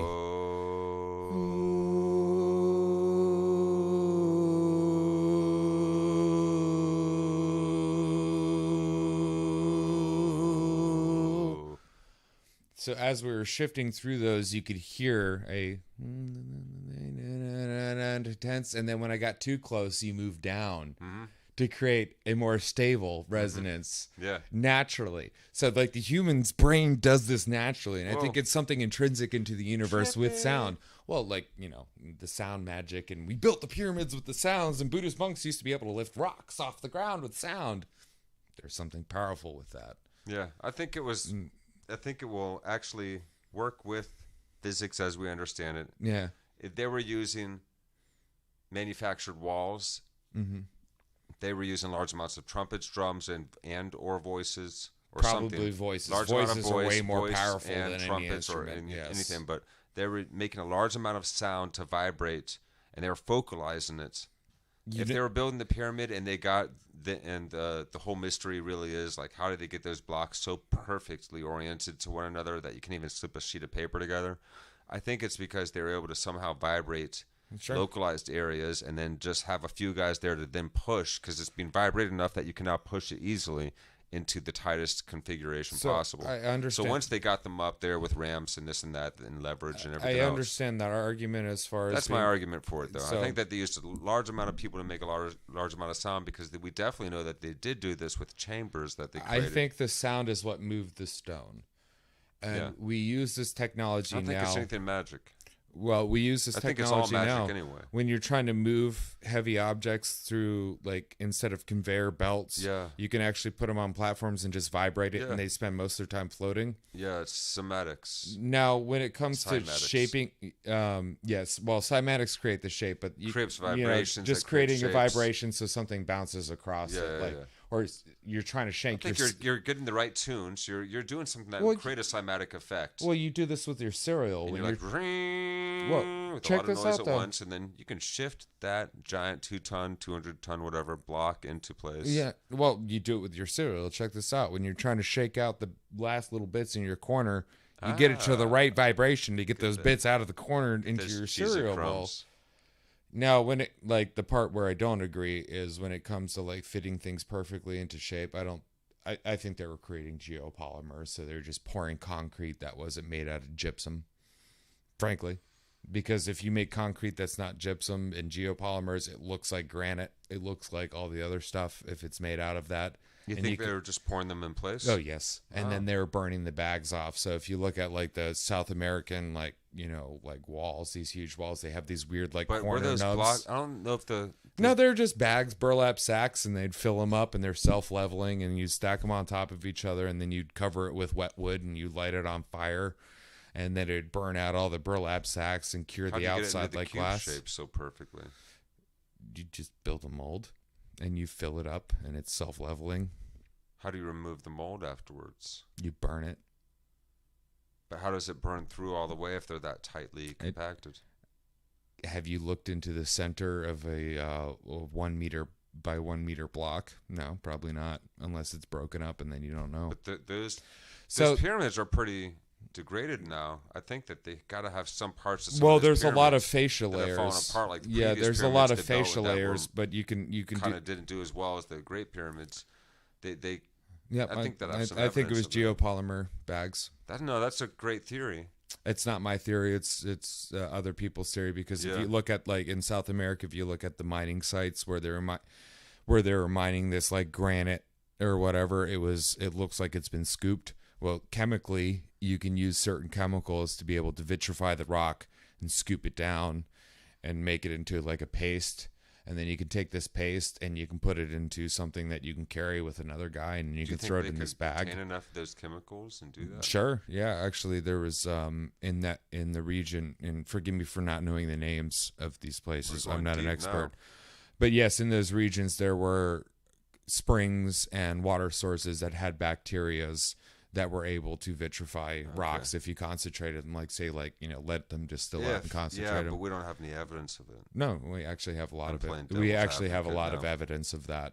As far as that we did it in those ancient times, that sure. we were able there, to, and they're still there. And there's actually evidence of us having, created large amounts of chemicals. If you can make a burlap sack, for that kind of purpose, and you can gather the water. If you can, there's a big thing. Okay, well, they could make burlap sacks. They could scoop up the clay and water that was at the peripheries. I just want there to be sound wizards, DJ. No, there were sound wizards. There were sound wizards. We're on a tangent, though. We should dive. We should dive back and at least finish episode 3. Yeah. So real quick with that is, I think we tend to think of way more complications to what it actually is, and it's like, well, we use sound to move things. Yeah. If they're big enough to move, but if we couldn't move them, the simpler way to do it is make it into a paste or a dust. Yeah. And make a love it. I think it's ingenious. But I think where the vibrations happen is I'm fitting myself to it. Concrete. You know what you have to do to do with concrete? You got to put a vibrator in it. Forget the language, but it vibrates out all the bubbles and all the other stuff. If you get the right vibrations, you can actually get the crystalline structure to line up too, and that's a high level of paying attention and certain tonality. So cymatics, what you brought up earlier, cymatics, we can literally sing into sand on a drum skin and see the shapes that it makes. So we learn these tones. How cool is it that we are still trying to figure out how the pyramids were built? I know, right? I don't think they're aliens. No, I'm not doing it. I think aliens are real, but I don't think they built the pyramid. We still don't know. I don't think it was aliens either. No, because that discredits humans. We're so fucking awesome, humans. Maybe we're so awesome. We got thumbs. We're great. Yeah, I don't think aliens. We'll say that. If the aliens were around, I think they stayed out of our business because they realized that they need to stay out of our business. In the midst of their growth, we'll leave them alone. Let them do their thing. How much left on this episode do we got? Whoa! Okay, wow. Good. Not too much. Not too much. Sin is the original meaning. Sin in the original meaning is the sense that you're off the path. So we've talked about this. Yes. Not the modern sense of just doing something immoral, but missing the mark, falling short, being off path. If I become self-deluded, I can become off course without realizing it. In this new biblical paradigm, it means God must intervene. So in the Old Testament, you have the creation of the prophetic tradition, the prophet. And prophecy isn't about telling what's going to happen, but rather a telling forth. The job of the prophet is to wake you up right now to how you are off course. Not a fortune teller, kind of like a guide. A closer analogy might be to a therapist who wakes you up to something you needed to see and be made aware of. Or to get back on track. Like a good uncle that slaps you in the back of your head and be like, dude. There you go. Yes. Not a fortune teller, but somebody who's like, yo, dude. Yeah. See what you're doing? You know where that goes? I've been there. To help you turn back towards the promised land. So we get to this idea of deeply remembering God and participating with God. There is this increasing emphasis on the morality of human decision-making. as Mark Mulvey notes, the importance of waking up to your moral responsibility of helping everybody to get back on track and turn things back toward the promised land. Whoa, what a way to orient the world. What a way to give you a deep sense of meaning. Justice, righteousness. Again, this aligns to how we naturally think about ourselves and how our lives are progressing and how our society is progressing. Do you feel like you're living up to your promise? That very way of thinking is part of the grammar we've inherited from the Hebrews. And yeah, so like progress and the idea of a time aspect, progressing towards, and actually, interestingly enough, towards. Like so, like to sin, to sign, to miss, you have the air, yourself. The arrow progresses through the air and hits or doesn't hit the mark, or falls short. That's dependent on a time factor as well. And we take that for granted, but it's like, could you imagine getting through life and thinking without the concept of progression through time? Not just time like, oh, winter's coming. How would you track your growth? Progressing through Or how well you're doing, how well you're oriented in the moment. And you don't crap on religion all you want, but it has served important functions. It has. And well, that's even how an agnostic, it seems, like Vervaeke, can defend the value of these systems of spiritual tradition so well. We recognize that there's inherent wisdom in these traditions that's been cultivated over a long period of time, and much of it is actually quite ingenious, even if there is some cultural baggage dependent on the time and the place that it came from. So if we can take all of that into account, then we might find something of use to develop our bread baskets and our bread vests and shirts and clothing that we're going to wear in the bread world of the future. Okay, that's got to be a thing, the bread jacket. I'm sorry. Bread, yes. Bread man. Bread man, come together with your hands. So to get back on track, literally and figuratively and objectively, there's an increasing emphasis of the morality of human decision making. The importance of waking up to your moral responsibility of helping everybody to get back on track and turn things back toward the promised land. So we did this: justice, righteousness, how this aligns us with how we naturally think about ourselves and how our lives are progressing, this sense of progressing through time. Christianity then came along and claimed this kairos, this turning point. Change agent was found in a particular person. We actually embodied the perfect archetype of the hero. A radical claim personalized this whole concept in a dramatic way. We got the Bible. Now, ancient Greece, the Greeks in their axial revolution added vowels to the alphabet. This helped humanity become more literate. When you add vowels, you increase how easy it is to process information. Wider numbers of people can read. This gives the human brain an enhanced sense that you are in touch with things, with reality, and not only did it give that to the individual, it gave it to that to us as groups, and we were able to, through cognitive distributive networks, enhance our cognition into wider and wider networks and figure things out in an ever increasingly rapid, accelerated manner. So I think probably the reason why like vowels help so much is, so if you have an alphabet and a language comprised of definite consonants but assumed vowels, it gets very confusing. So it's very confusing. Yeah, like so like there would, you'd have like KK, like the letter K, KK. With just consonants slammed together. It just KK, but it could be it could be cock, it could be kuk, it could be cook, yeah, which is a COOK. So like having definite vowels takes out helps differentiate the potential different things you could be saying. Yes, instead of just an assumed. And we still do this a lot, like particularly with English. There's the more exacting. Assumed, but yeah, but it's easier to teach and replicate too. Yeah.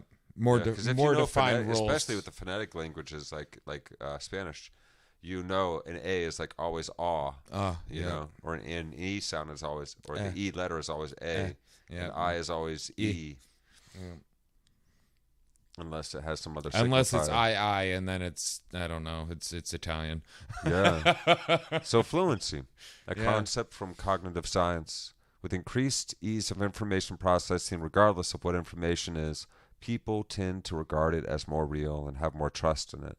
So font contrast, color contrast, for instance, helps here. A study found that it's easier to read a piece of text.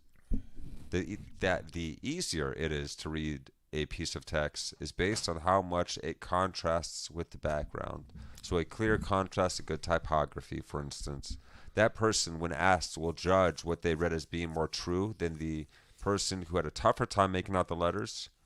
That's going to be consistent. And that person's always going to find it more true. The more the contrast, the more legible, the more easy it is to read.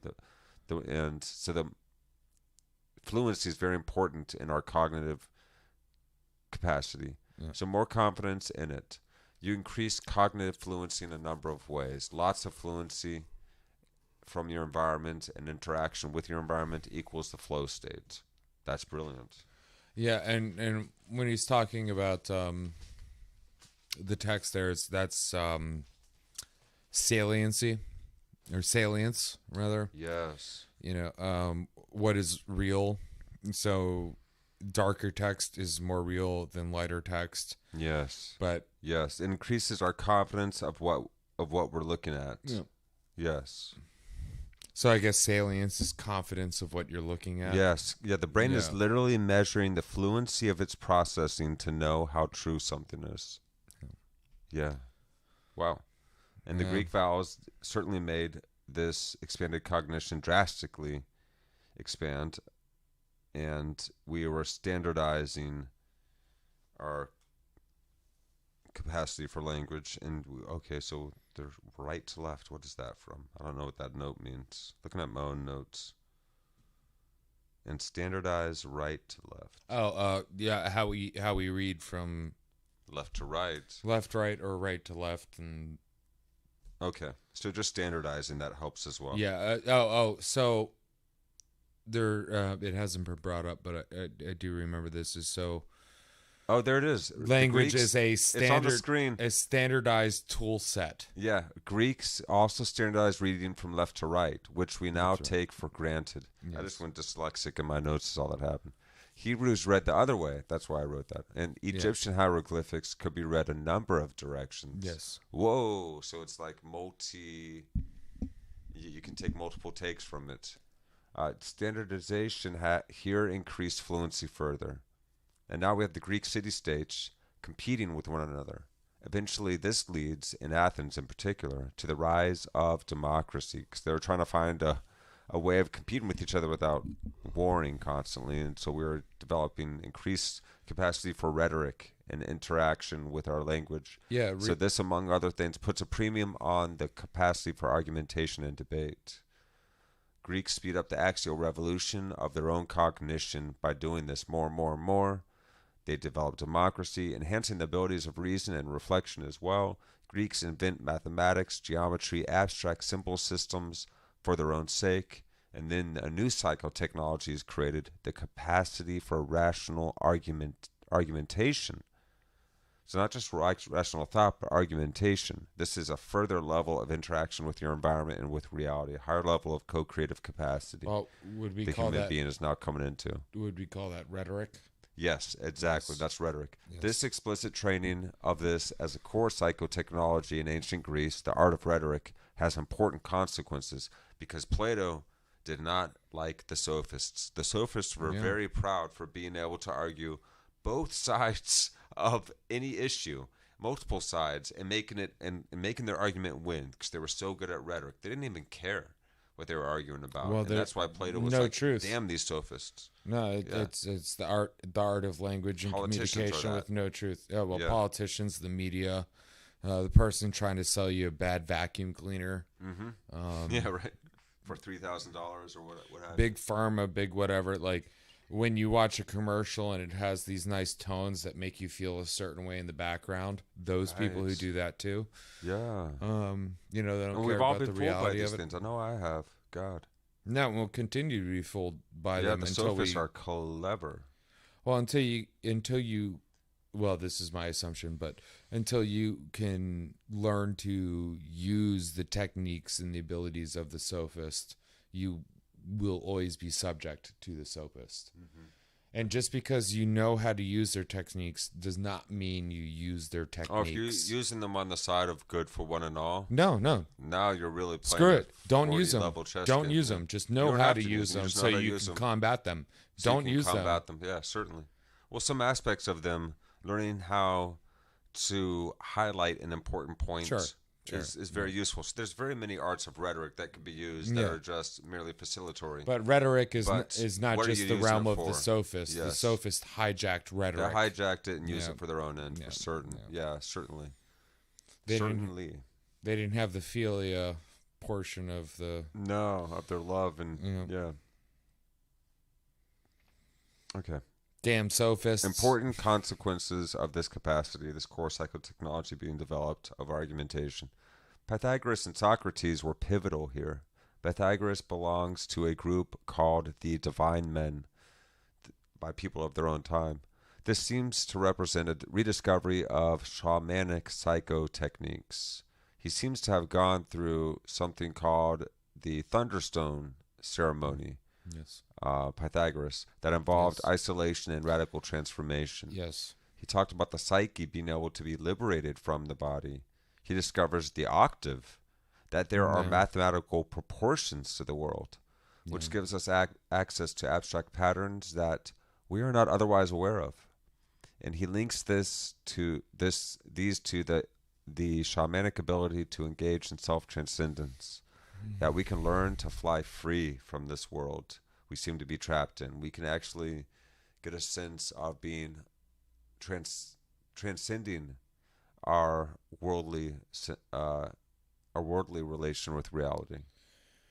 Well, and we can do this by understanding the patterns of our reality. Mm-hmm.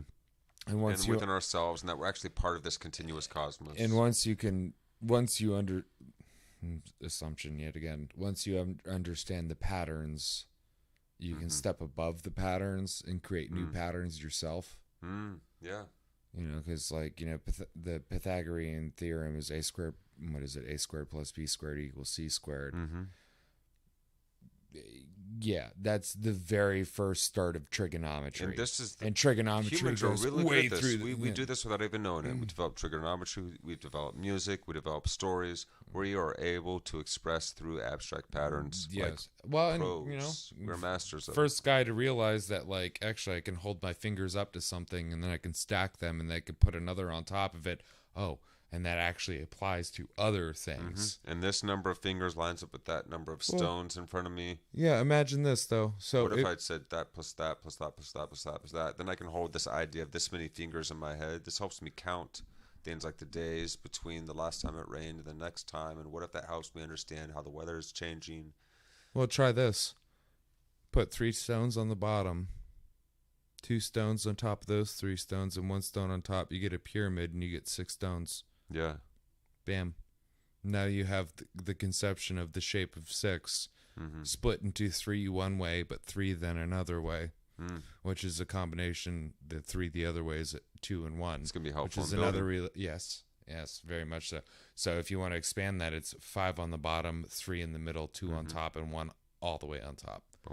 So if you want to continue it on, so now we're realizing there's patterns that are set, that are guarantees in the universe, and we just have to discover them. That's big.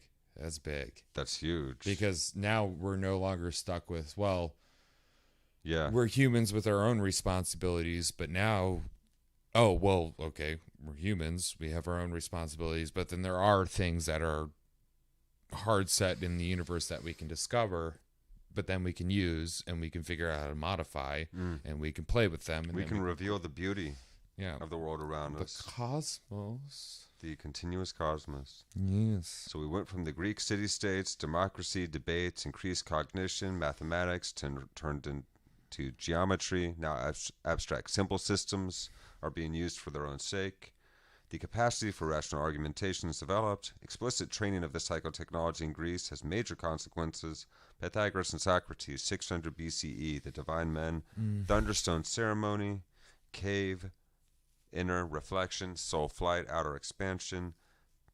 Pythagoras discovers the octave in mathematics. Now we have the cosmos, Pythagoras, the term cosmetics revealing the beauty. How beautiful and ordered things are. Using music and art to express the cosmos and to realize the world is radically beautiful.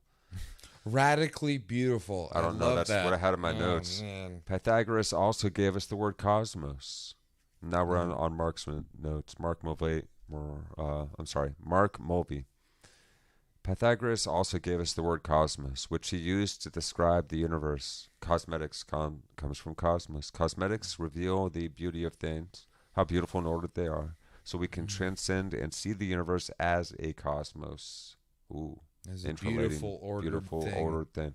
Socrates epitomizes the Greek form of the axial revolution. Plato later combined Socrates and Pythagoras. Our modern thinking, the grammar of our thinking, is very Socratic and Platonic. And that ends episode 3. Hey, we only got through one episode, but this was good. Well, we're learning a lot of things. We're trying to combine it all together. Yeah, I want this to be sticky. I want it to stay. I want it to stick in my mind and to be able to incorporate and further build upon and draw from and all of that. I really do want to understand this because I recognized it when I first started watching this series that, okay, this is quite timely. This is ultra relevant. This is very useful. This is deeply meaningful. I want to help bring this into being in the world more. That's all I knew. It's like, okay, this is something to be supported and to be shared. It's a good just as much as a good song or a good album or whatever. It's a good purpose to have. Yeah. That too. One of my hell yeah! I mean, we get to take the role of the stewards that we are meant to be on this planet that gave us. So we have this incredible potential. Why not utilize? In this case too, we're taking information and we're being stewards enough to we're stewarding it out into the world. Yes, and into places like I'm trying, man. I want Vervaeke to reach more people. Yeah. It's just beginning to. I know that we're just going to push it out to a very small amount of people here, maybe initially. Yeah, hopefully, but eventually we're going to get so many of you because we're going to all be on board. Hopefully. I think so. I think even if it's not us, it doesn't matter. I want this idea out there. Yes, yeah. And I'm going to help propagate it regardless of whatever turns out. I don't care. I really just know that this is the right thing to do at the right time. And this helps me feel more in congruence with reality, more grounded, and more secure, at least in the idea that I can be a part, I can be of service in helping maybe create a better world. And if we don't, we don't, but at least I know the orientation, I know the way to aim myself now that is in congruence with reality, that feels more in concert with the capacities that we are somehow gifted in this experience. I don't know. I'm chaining words together at this point. But we love you guys and thank you for joining us as we delve as deeply as we can into this series, Awakening from the Meaning Crisis.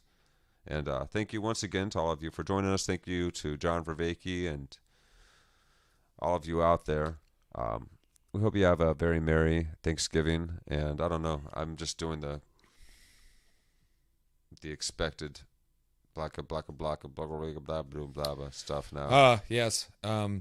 If you're the kind of person to stick a bunch of food in your face during this period of time, stick a bunch of food in your face. And if you're not, then don't. And if you're sad and lonely and are hiding away from people, go ahead and do that. But you don't need to do that forever. Push mode.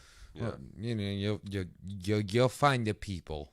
You'll find the others. Find the others. Yes, you'll find the others. There you go. I like that. There we go. That's a good way to close this out, guys. Let's be grateful. Let's be thankful for this great mystery that we all get to share together our capacity to be loving and kind to one another, and to create bounty with one another. And hopefully we can do so in a way that is symbiotic with our planet and with one another and our environments, and blah, blah, blah, on and on. But we love you guys, and we're so thankful for you for tuning in and joining us on this awakening journey. Yeah, well, that's it. I've been I like DJ. to let the thing talk and just figure itself out. Yeah, sometimes. right. I don't know where it's going to go, but it does. All right, we got to do the ending. There's an ending eventually here. I've been DJ. I've been Chris. Love you guys. We'll talk to you soon. Peace. Happy holidays, guys. Happy Love holidays. Happy Thanksgiving.